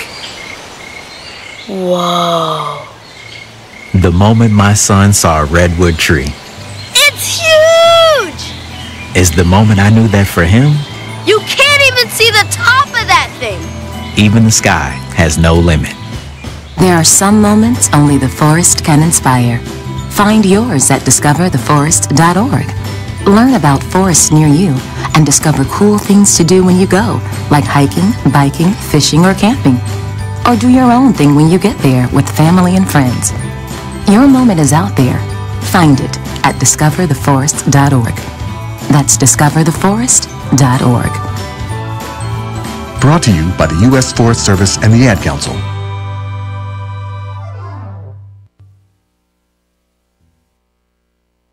The City Council meetings are your window into how Lompoc works. You can even speak to the council and let them know how you feel. But if you can't be there in person, you can always follow along on TAP TV, KPEG Radio, and the web at cityoflompoc.com. That's right. We'll be there on the first and third Tuesday of every month, bringing you all the comments, discussions, and votes. So tune in for a live trimulcast of your City Council meetings, only on TAP TV, KPEG Radio, and cityoflompoc.com. You're listening to the Game of the Week on KPEG. It's halftime, so grab a snack, refresh your beverage, then settle back into your favorite chair. The second half kickoff is coming up soon, right here on 100.9 FM KPEG.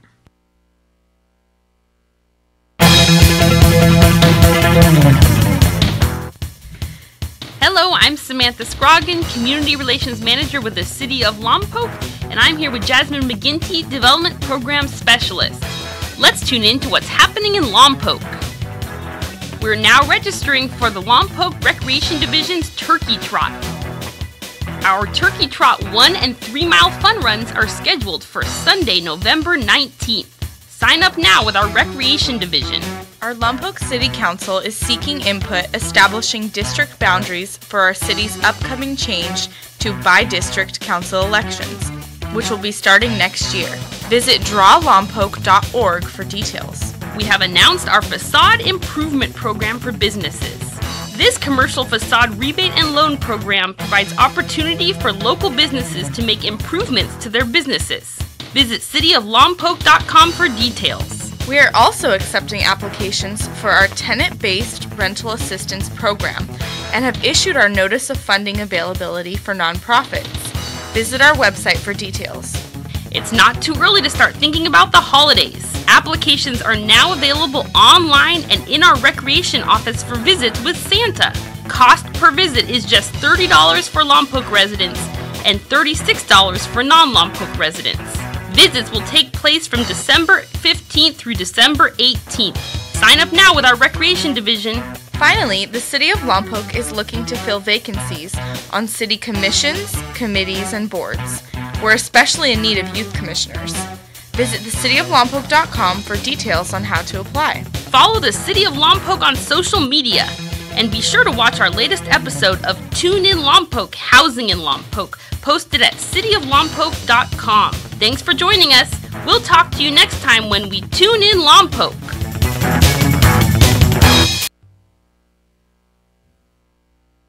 Don't have a car? Too far to walk? Bike in the shop? Welcome aboard Colt, the City of Lompoc Transit. Sit back and let us do the driving.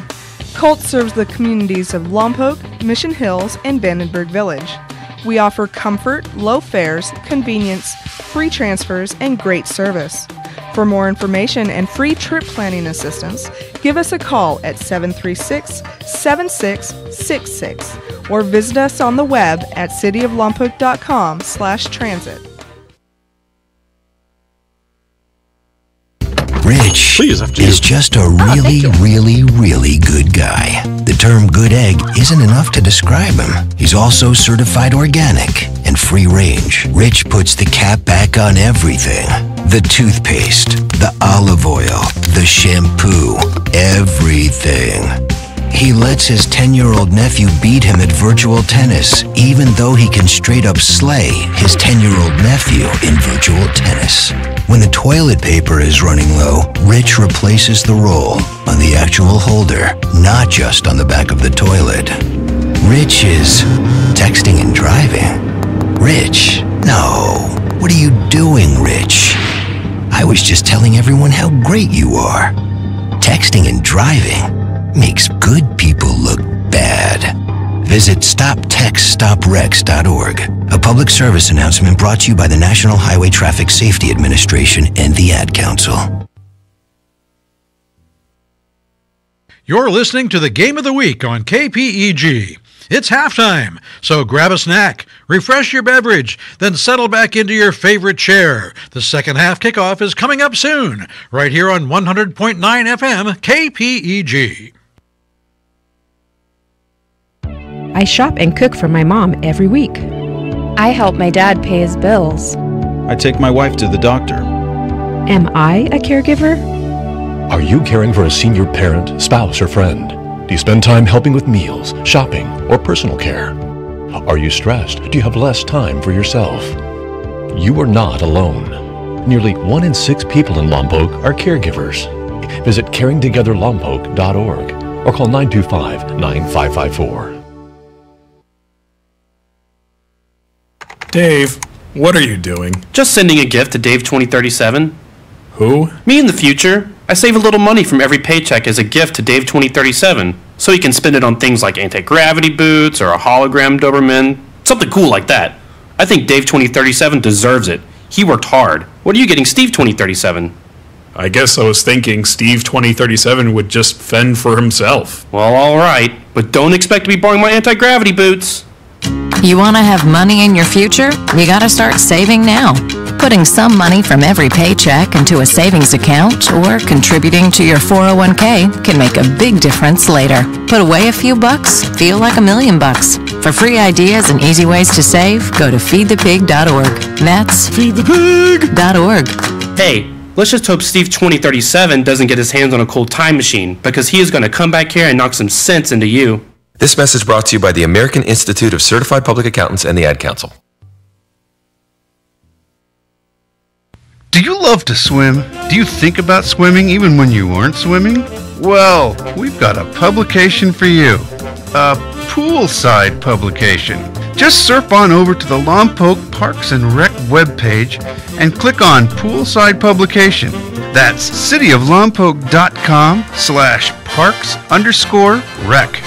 You can sign up to have Poolside Publication emailed to you every week. You'll stay up to date on the Lompoc Aquatic Center, get to know the staff, and learn a thing or two about water safety. That's Poolside Publication, brought to you by the Lompoc Aquatic Center.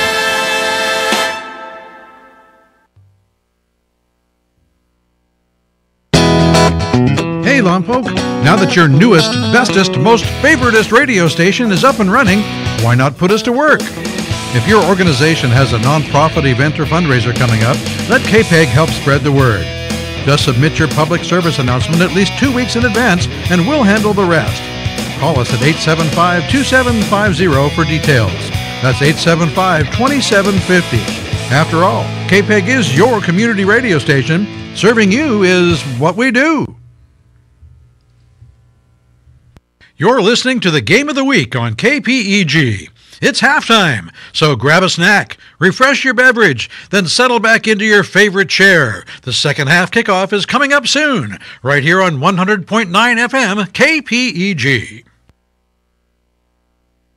We hope you are enjoying KPEG's live coverage of tonight's big game between the Lompoc Braves and the Cabrillo Conquistadores. Next week, the Braves begin their postseason run with a first-round playoff game. The Braves' opponent and the location of that game will be announced this Sunday, so stay tuned to KPEG for details. Our broadcast crew will be following the Braves this postseason as they seek a Division III championship. Join us next Friday at 6:45 for pregame, when we'll have an exclusive interview with head coach Andrew Jones. Then get ready for the kickoff at 7 o'clock. It's the Lompoc Braves in round 1 of the CIF Southern Section playoffs next Friday night, and it's right here on the official home of the Lompoc Braves and your home for local sports, 100.9 KPEG.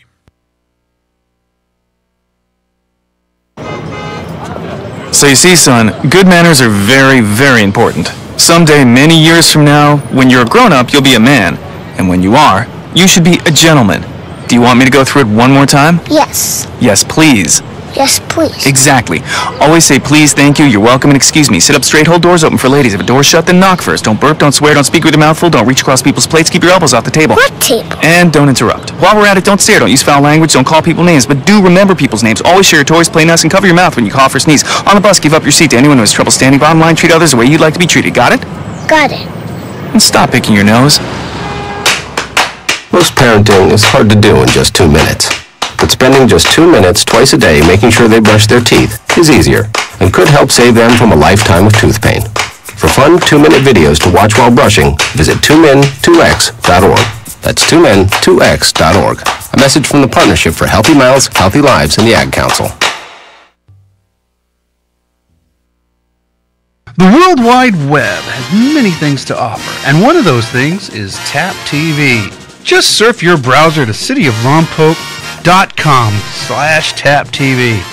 Click on any one of our 3 channels and you'll see original, locally produced television. Between shows, we have a bulletin board loaded with announcements and events in Lompoc, with rockin' KPEG radio as the soundtrack. It doesn't stop there. You can make your own TV show. Just stop by the Lompoc Media Center at 125 West Walnut on the 3rd floor of the Anderson Rec Center, and we'll show you how.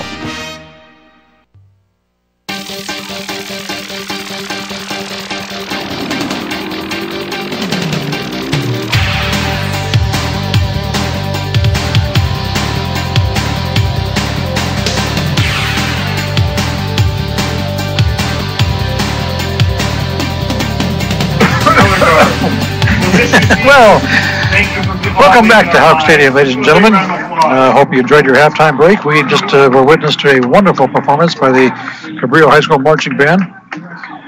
Very talented group of folks. And they just acknowledged the seniors who performed their last halftime show. Headed for the state championship again after top three finishes the last 2 years. Well, we are about to get ready to start the second half here in Big Game version 2017. The Braves dominating all the way so far. Lompoc 50-7 is our score. What do you think the Cabrillo Conquistadors talked about in the locker room, Mike? Not making mistakes. Came up, I'm sure.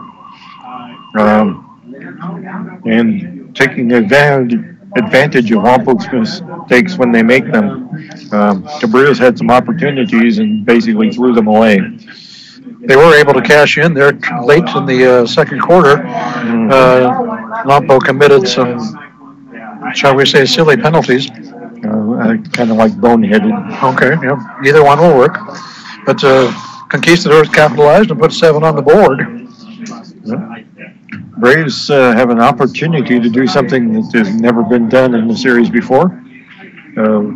Series began in 1966, and they've played in the playoffs a couple times, but this is the 54th contest between the two, and the Braves have an opportunity to, for the first time ever, win 10 in a row. No team in the entire history of this rivalry has won 10 straight. Yep. And that could happen tonight. Could happen in 24 minutes of game time, right? 24 minutes of game time. Now the question is, with a 50-7 lead, how long do the Braves starters play? Do we have a running clock? No. Or how soon? No. And we're hearing some contrasting ideas about that. The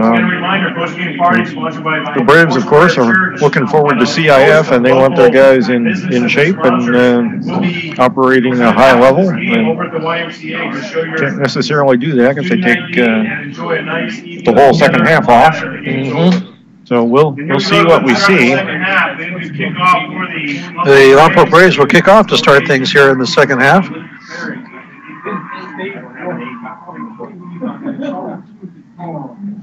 And already we see a change for the Braves. Number 80 is going to kick off, and we do not have that information. That might be on your supplemental list there, Greg. Yep, that's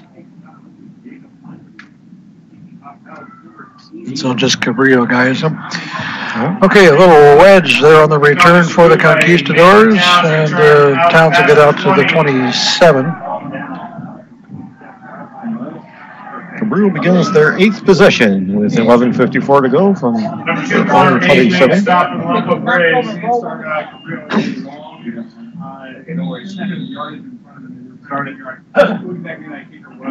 At the 27-yard line, first down for the Conquistadors. 50-7 is our halftime score, just underway here in the third quarter. Cabrillo will send 2 receivers to either side. We have Anderson under from the shotgun. Towns in motion. The give is up the middle. Reyes, I think, for a loss. Mr. Reyes is out there hit immediately by the interior defensive line of the Braves. Lompoc defense back there in a hurry for that one. Loss of maybe 3. Ball back inside the 25 now, second down. And about 13. Mike, you were speculating on possible Braves first-round playoff teams. We'll get to that here in just a second. As Anderson rolls to his right, looking to throw. Going to get tracked down. Was trying to run away from Cortez and ran into Lucatero. Giovanni Lucatero wrapped him up and brought him down for another loss.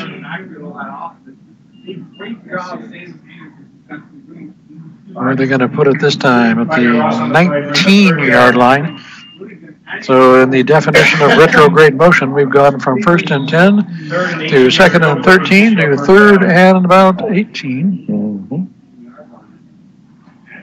For receiver set, Anderson from the shotgun looking to pass all the way. Dumps this one intercepted across the middle.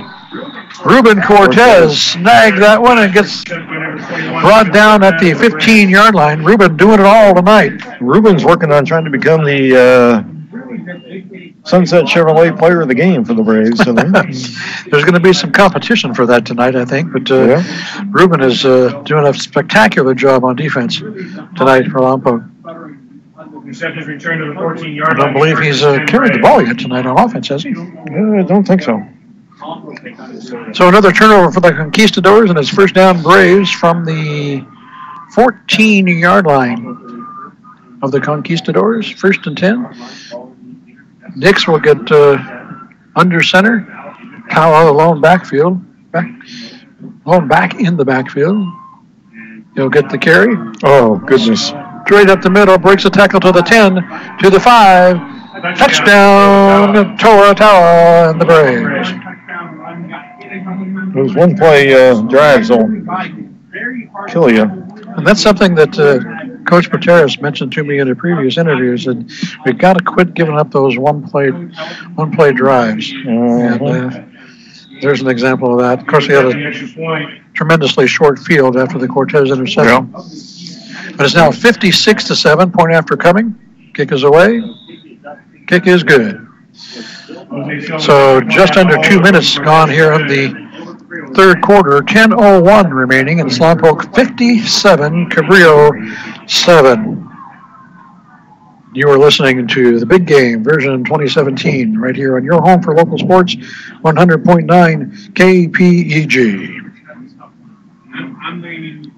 Mike Loney, Greg Ratcliffe here at Hawk Stadium. Judy Baker back twisting the dials, pushing the buttons, making it all happen back at the studio. Thanks for being with us.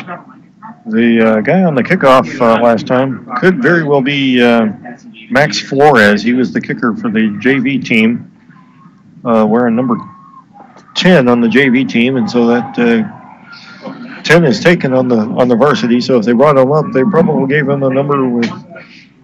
Well, he is lining up to do a kick again with a 0. So, and it looks very similar to Max did last night. What Max did last night. Number 1, Ben Dixon.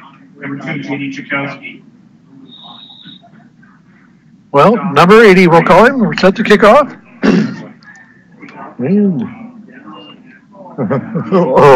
Kick picked up at the 15-yard line, scrambling, and finally gets hit down at about the 16 or 17. Yeah, he dodged the blue missile there. Cabrillo will take over on their own 17-yard line. I think that was Dixon over there, wasn't it?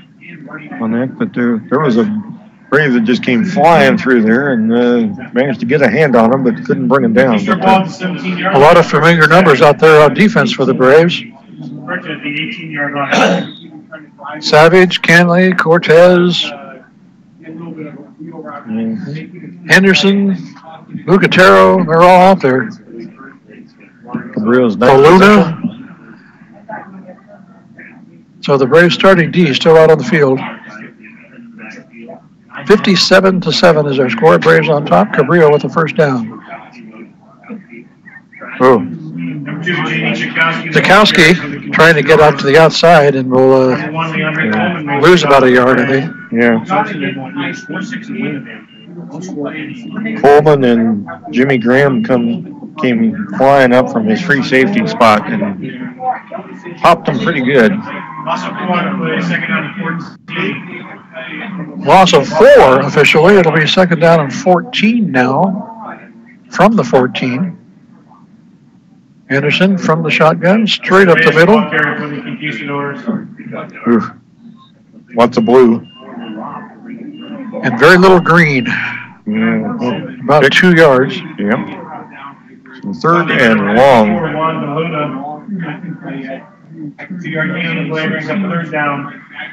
Long in this case, meeting about 12. Three receivers up top for the Conquistadors. Hanley, Manzo, Gardner, Morgan, and Savage across the defensive backfield. Trying to set up a screen for Zakowski. It's incomplete, and it'll be 4th down and a punting situation for the Conks with 8:46 left here in the third quarter.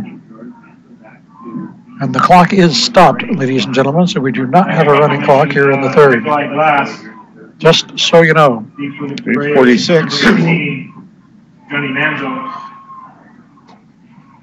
Manzo back deep at the 45, kicking from inside the 5-yard line. Angles this one to the near sideline. It's short and will go out of bounds over here in the cheerleading section of the Conquistadors. Yeah, and certainly that might be his best punt. It take about 5 yards past the first down yardage.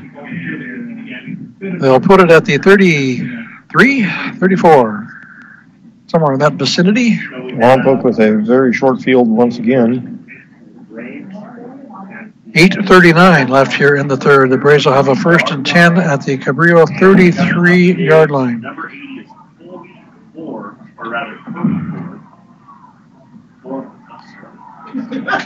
Braves starters still in at offense. Xavier Nix from the shotgun. Toa just off his right shoulder. 2 receivers up top. Manzo in motion. The give is to Tawa, and he's going to breaks the tackle in the backfield. Picks up a block by Nix. Tawa to the corner. It's sprinting down the far sideline. Another great block by Jimmy Gardner. And Tawa is in the end zone for a touchdown in what looked like it was going to be a 5-yard loss. Broke 2 tackles, sprinted to the far sideline, picked up a couple of nice blocks, and there goes Toa in the end zone. My goodness. 63-7 is the score. Point after coming up. Tawa came into the second half needing 33 yards for 1,500 on the season, Greg. Point is good.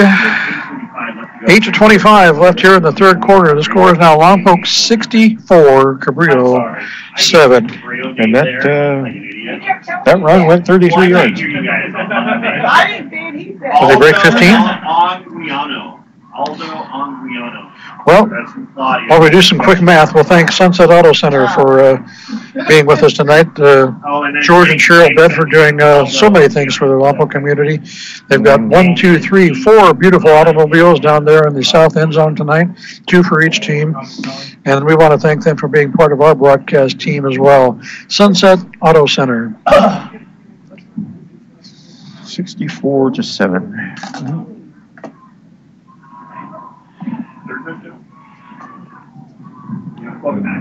No running clock. Not yet, anyway. Starters still in.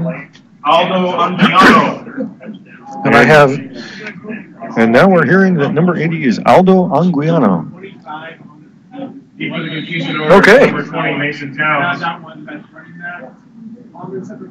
Nice end over end kick, fielded at the 15. Towns gets across the 25, out close to the 30-yard line, put it about the 29. Pending an official spot. And sorry, Stephen. Number 6 made the stop. Curtis Espinosa. Put it at the 29-yard line. Give the Conquistadors a 1st and 10 from there, with 8:19 left here in the third quarter. One of the host of Braves in there on that stop, and at the bottom of the pile was number 6, Curtis Espinosa again. Curtis having a game. Doing some work. Cabrillo will send 2 receivers to either side. Jackson Anderson, still a quarterback for the Conks. Takes the shotgun snap, looking to pass all the way. Plants, throws, complete. Out to Ben Dixon. Fumble comes loose. Who's got it?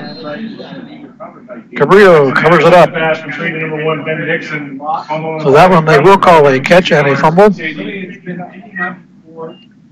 And the play will result in a gain of about 6-5. Dixon was up around the the 9-yard spot and then fumbled. Gain of about 7 eventually. Anderson on the keeper, got some room, sprinting down the middle of the field. 3 Braves following him to finally get tracked down as he gets inside the Brave 25-yard line. So that's not the first time tonight that the Conquistadors have had some success right in the middle of the Braves defensive line. They spread them out and then try and pop one up the middle, and they've been able to do it a couple times. I think that was Ryan Morgan that finally tracked Anderson down. 22-yard gain for on the play. A big gain down to the Lompoc 22-yard line. First down, Conquistadors. 6:45 to go. Anderson, plenty of time. Now breaking down, throws into the end zone. Jump ball at the goal line. Picked off on a rebound. DeAndre Coleman brings it out to the 10. Tackled by Jordan Green from behind. But there was about 3 receivers and 3 defenders standing right at the goal line waiting for that ball to come down. It got volleyballed up, and Coleman was the guy who came down with it. Coleman was kind of the last guy to the party, and the ball bounced through the air right to him, and he was headed back towards the end zone, and when he caught it, he ended up in the end zone and then spun around and was coming out. And Green caught him from behind, which is going to... And that's fortunate for the Conquistadors because he had some room. He had lots of green in front of him as well as a green behind him. Yeah, and but that's going to cost Leandre some grief in the film room. First down Braves, the ball on their own 9-yard line. Starting at their own side of the field for once. Sprinting down the far sideline goes Ryan Morgan, breaks the tackle at the 40, still on his feet inside Cabrillo territory and down at the 42. Big gain. Shamar Savage a little slow getting up after the end of the play. Keep an eye on that. Seems like staying in the game, however. Big gain down to the Cabrillo 44-yard line, and Lompoc gets out of the shadow of their own end zone. First down on the Cabrillo side of the 50, where they have spent most of the evening. Clock running, 5 minutes left here in the third quarter. 64-7 is our score. Lompoc on top.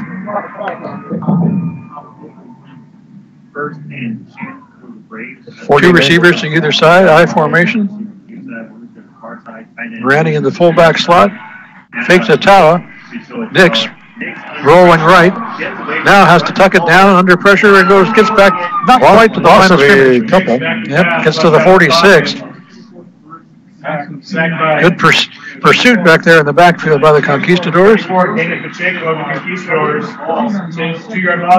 Dana Pacheco back there for the Conks to make the stop. Loss of a couple. It'll be 2nd and 12 for the Braves from their own 46. And that was a nice move by Nex to avoid having that be a much bigger loss, but still the wrong direction. Xavier can scramble a little bit, that's for sure. 2 receivers up top, toe of the deep back. Little delayed draw to Toa straight up the middle. Nobody touches him for 10 yards, then he bowls over an intended tackler at the 30 and goes down. He just ran over Sam Schmidt. First down, Braves just outside the Cabrillo 30. 3:40 left in the third quarter. Braves on the move and a 64-7 lead. Well, one of the predictions I saw this week was 67-7. So, or excuse me, 68-7. So we're in that territory. One of the predictions I saw was 79-7. So yeah, that was yours. Oh, no, I don't make predictions. Manzo on the sweep. He'll get a few back. Gets the loss back plus a couple down to the 27. And number 3, Nicholas Guzzi, also in on the tackle for the Conquistadors. It'll be third down and about, 6? Oh, it'll be 2nd and 6, right? Tala got a first down. Oh, that's right. Oh, not last time. That's right. Never mind. You're a play behind. That's what's new about that. 2:45 left. Old men like us need our naps.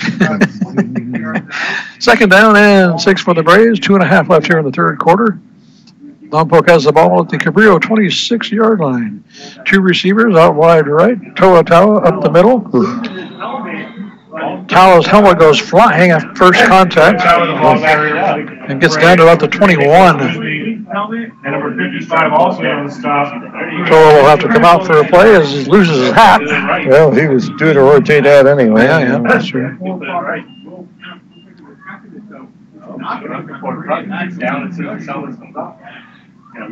So they put the ball at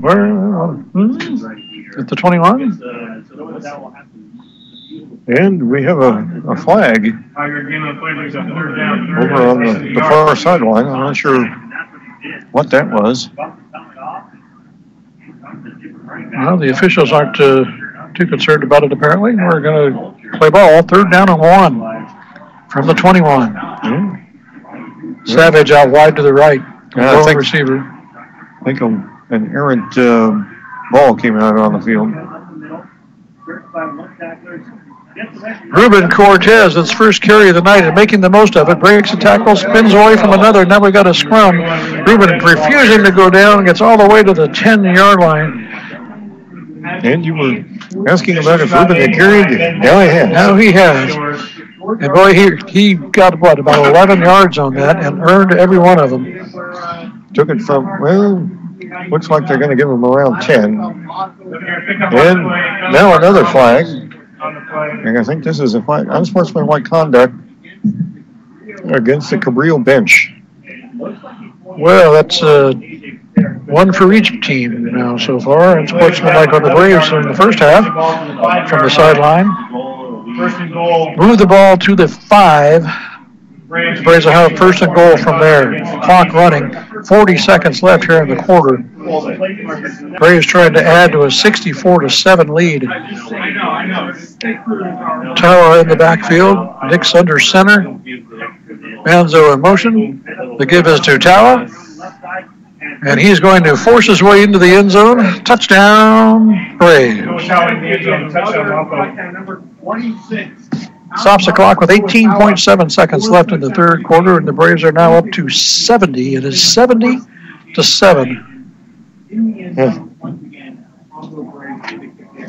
With the point after coming up.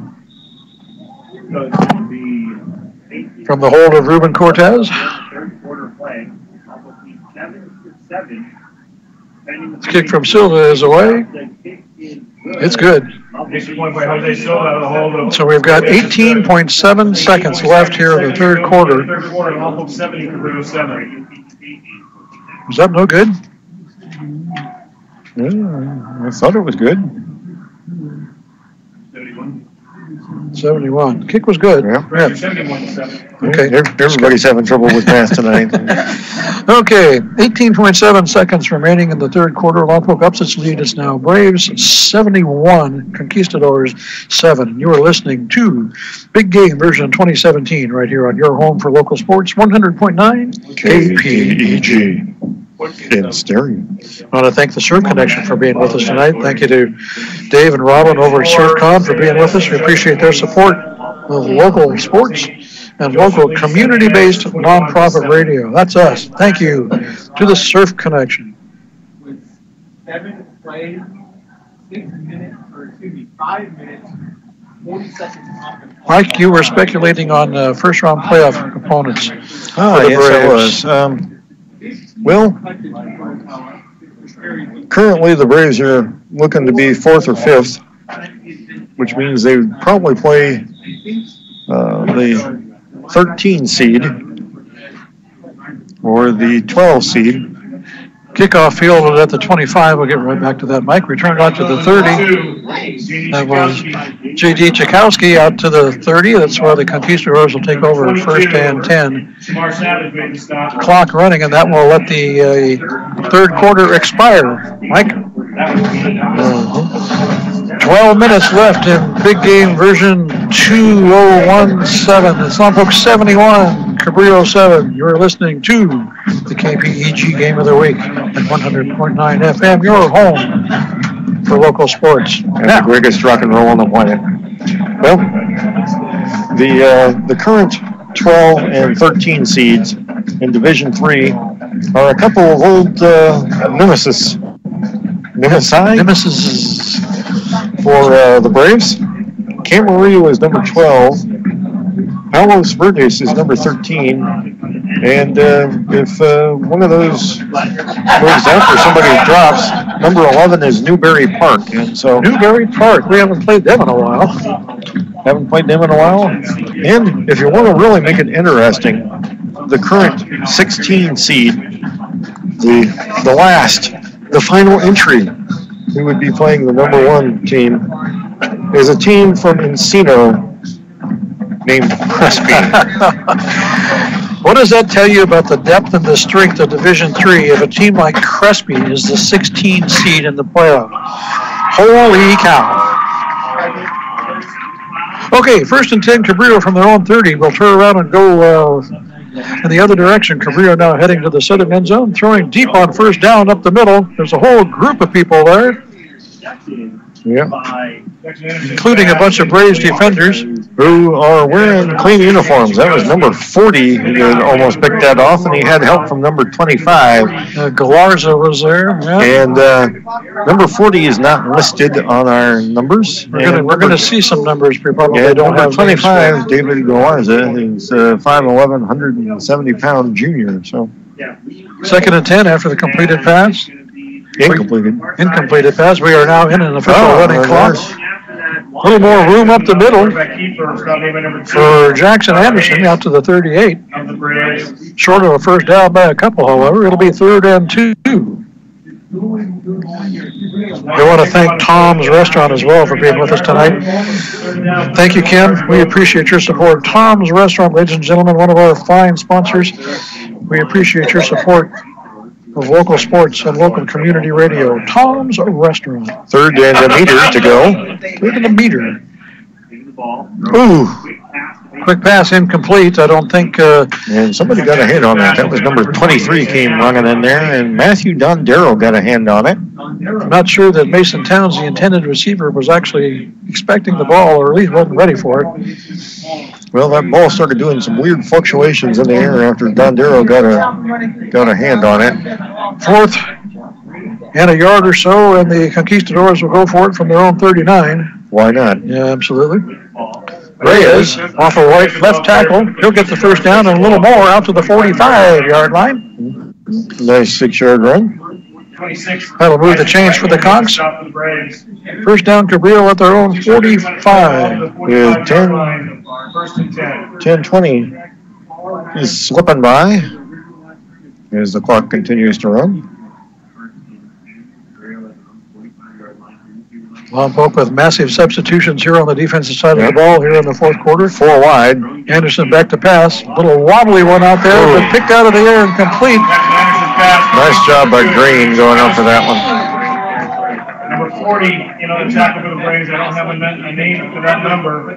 Number 40 may look out. Completion's good for the completed pass down to the 34. 1st down, Conquistadors from there. 9:45 and counting. Ball at the 34. Good pass. Tenorio picked it off in mid-flight and returns it back to the 28-yard line. Oscar Tenorio right there in the right spot at the right time. And another Cabrillo turnover gives the ball back to the Braves. Tenorio picked up about 3-4 yards on the return. With just over 9 minutes remaining and the clock running, Braves up 71-7. They've got the ball back at their own 29. And we'll take a moment to thank Dr. Mark Wilkerson and all the staff at Wilkerson Chiropractic for their generous support for being with us on our sponsor list tonight and all season long. Wilkerson Chiropractic. 1st down Braves, and we'll have mass substitutions on the offensive side of the ball as well. Declan Sparrow in for the Braves at quarterback. Sparrow is a quarterback for the Braves.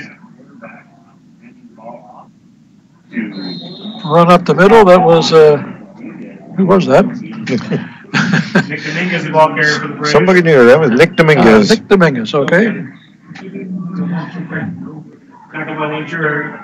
Very little gain on the play. We're going to call it 2nd and 2nd and 9.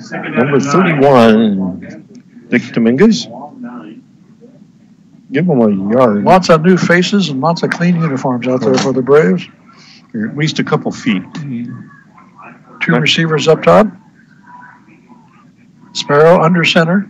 Ooh. It's Dominguez again, straight up the gut for a couple out to the 31. 31, Nick Dominguez, the ball carrier. 31 gets out to the 31 for a gain of 1. Yeah. Been consistent so far. Yeah. So it'll be 3rd down and about 8 or so. Clock running, 7.5 left. We'll take this quick opportunity to thank the Box Shop for being with us. Box Shop Bob and his support of local radio, local sports. We appreciate you being with us here in the Press Box Tonight Show. Bob, Box Shop Bob and the Box Shop. Snap is loose in the backfield, a mad scramble at about the 15-yard line, and I believe the Conquistadors will come up with it. Yes, they will.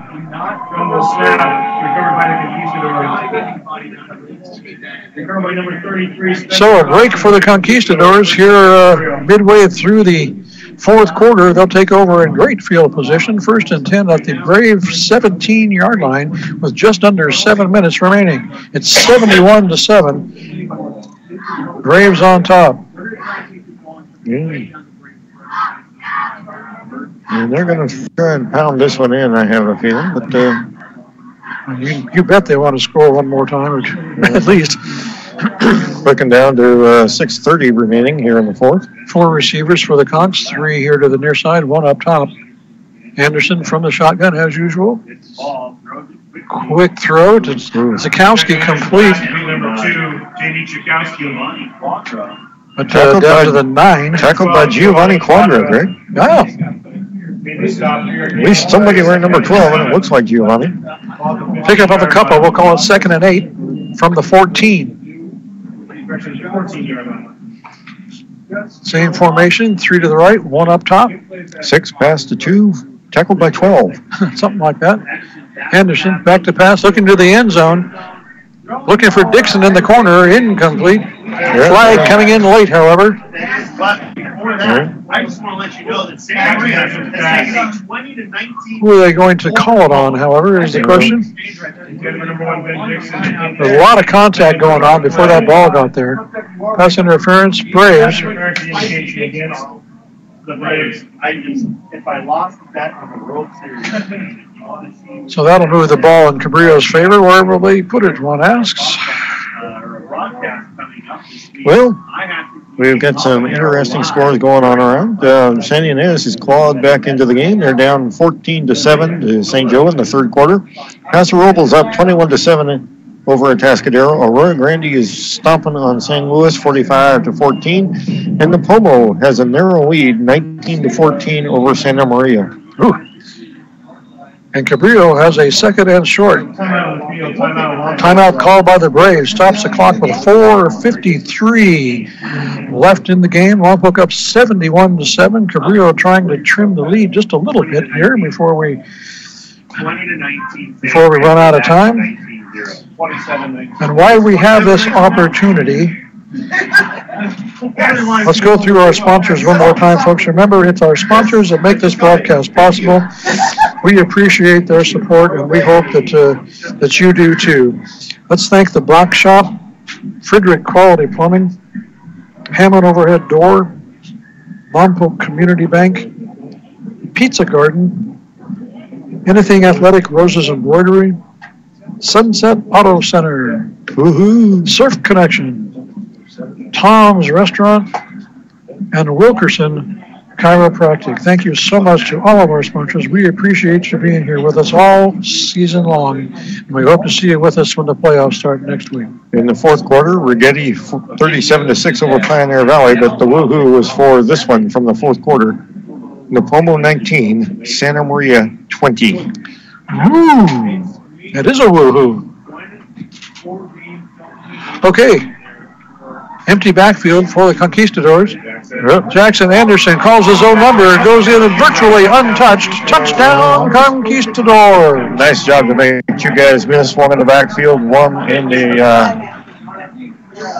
Braves linebacker core. And that has been a Pretty effective strategy for the Conks here tonight. Spread them out wide and take it up the middle. And it's now 71-13. Fourth point after coming up. Kick is away. No good. Wide left. 4 minutes and 30 seconds to go. Lompoc 71 over 13.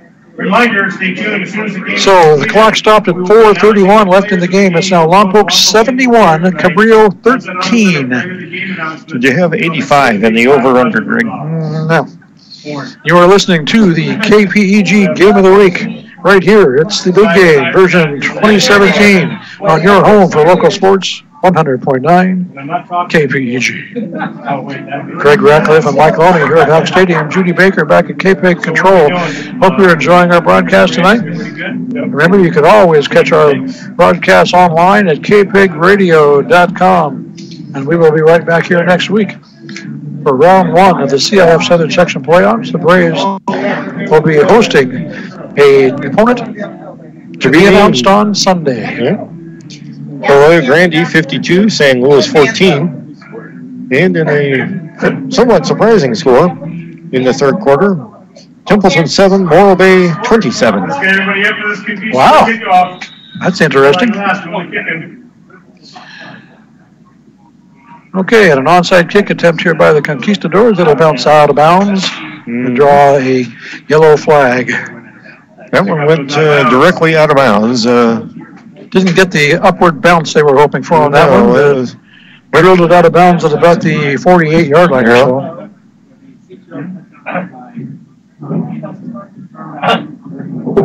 It looks like that's where the Braves will take over. 4 minutes and 30 seconds remaining in the game. It's the final game for a lot of these Cabrillo players, all the seniors. And the final was Padres game for both these teams. Yeah, that's a good point, too. Next year, everything changes. Both these teams will be part of a Channel League, along with San Ynez and San Marcos, Dos Pueblos, and Santa Barbara. Most of the teams up north will be in the Ocean and the Mountain Leagues, the Central section. The prep football landscape is going to change dramatically next September. Not just football. Cameron Earbairn in. And weaving his way, getting to the secondary, making some nice little moves, and gets all the way inside the 20 to the 18-yard line. Had 3 passing touchdowns yesterday. Earbairn showing a little wiggle there and gets some nice yardage. I put it at the 19, 1st and 10 for the Braves from there. Clock running, approaching 3.5 left. Declan Sparrow back in now for the Braves.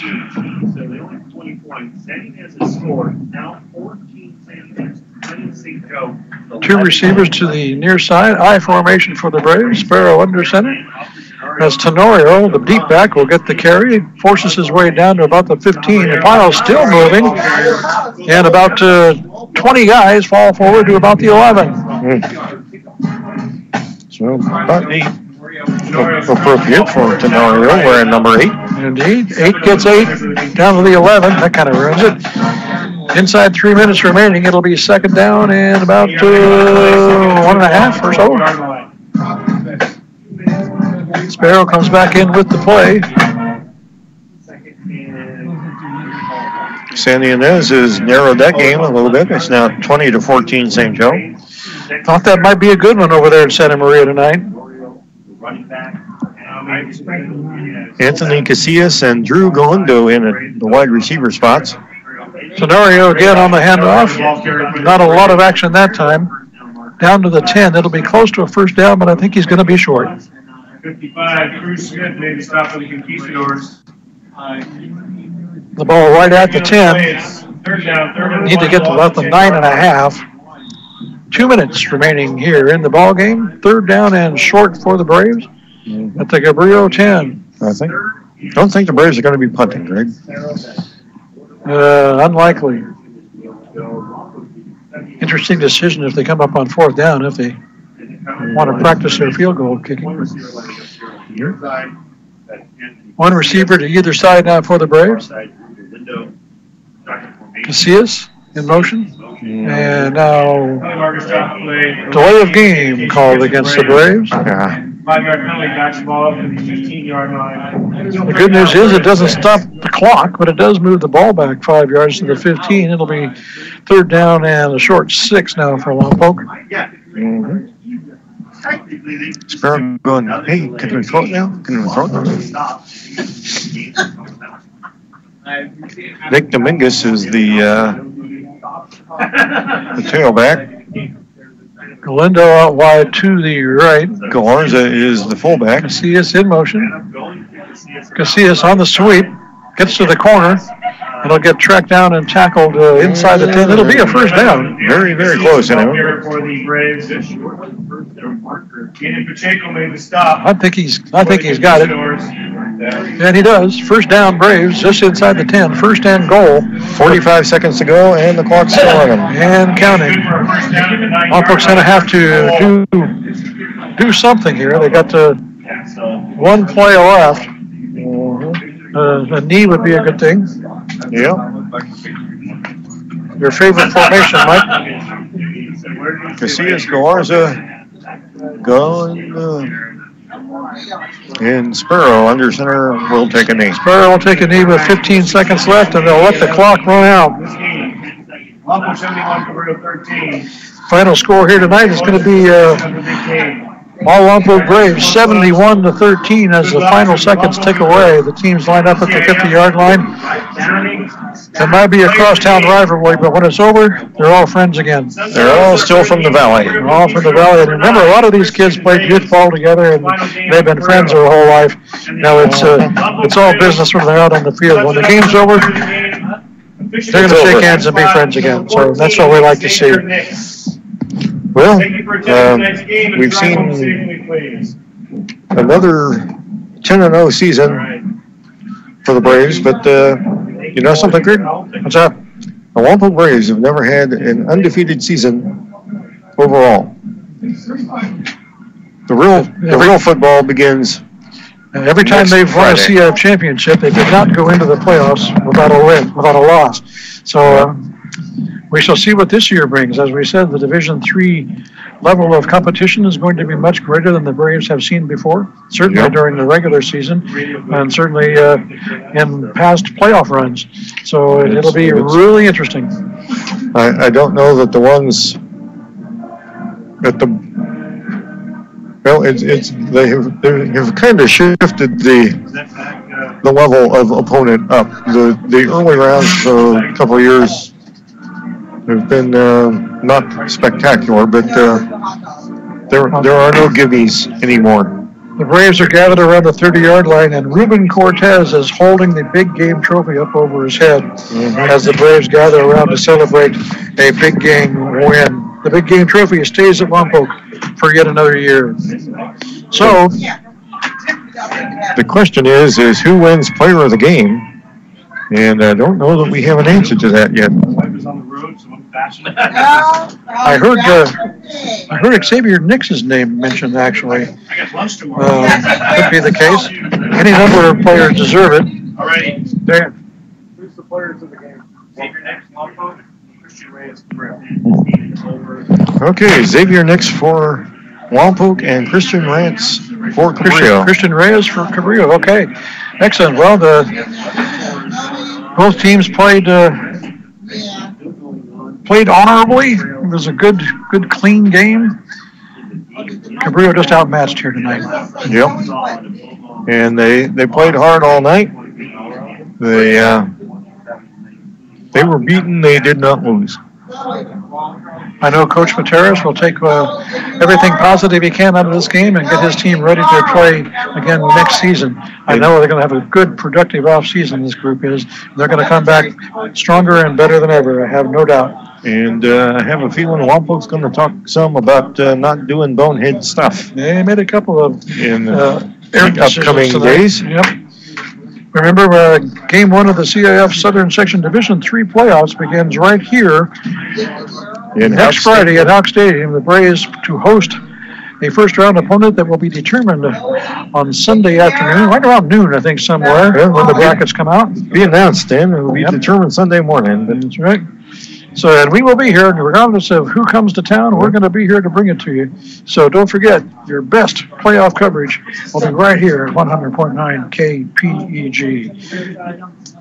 So, for Judy Baker back at the studio, and for Mike Loney to my right, my name is Greg Ratcliffe. Thank you so much for being with us here at the final game of the regular season. Our score in the big game, version 2017, Lompoc 71, Cabrillo 13, and we'll see you next week for the playoffs. Good night, everybody.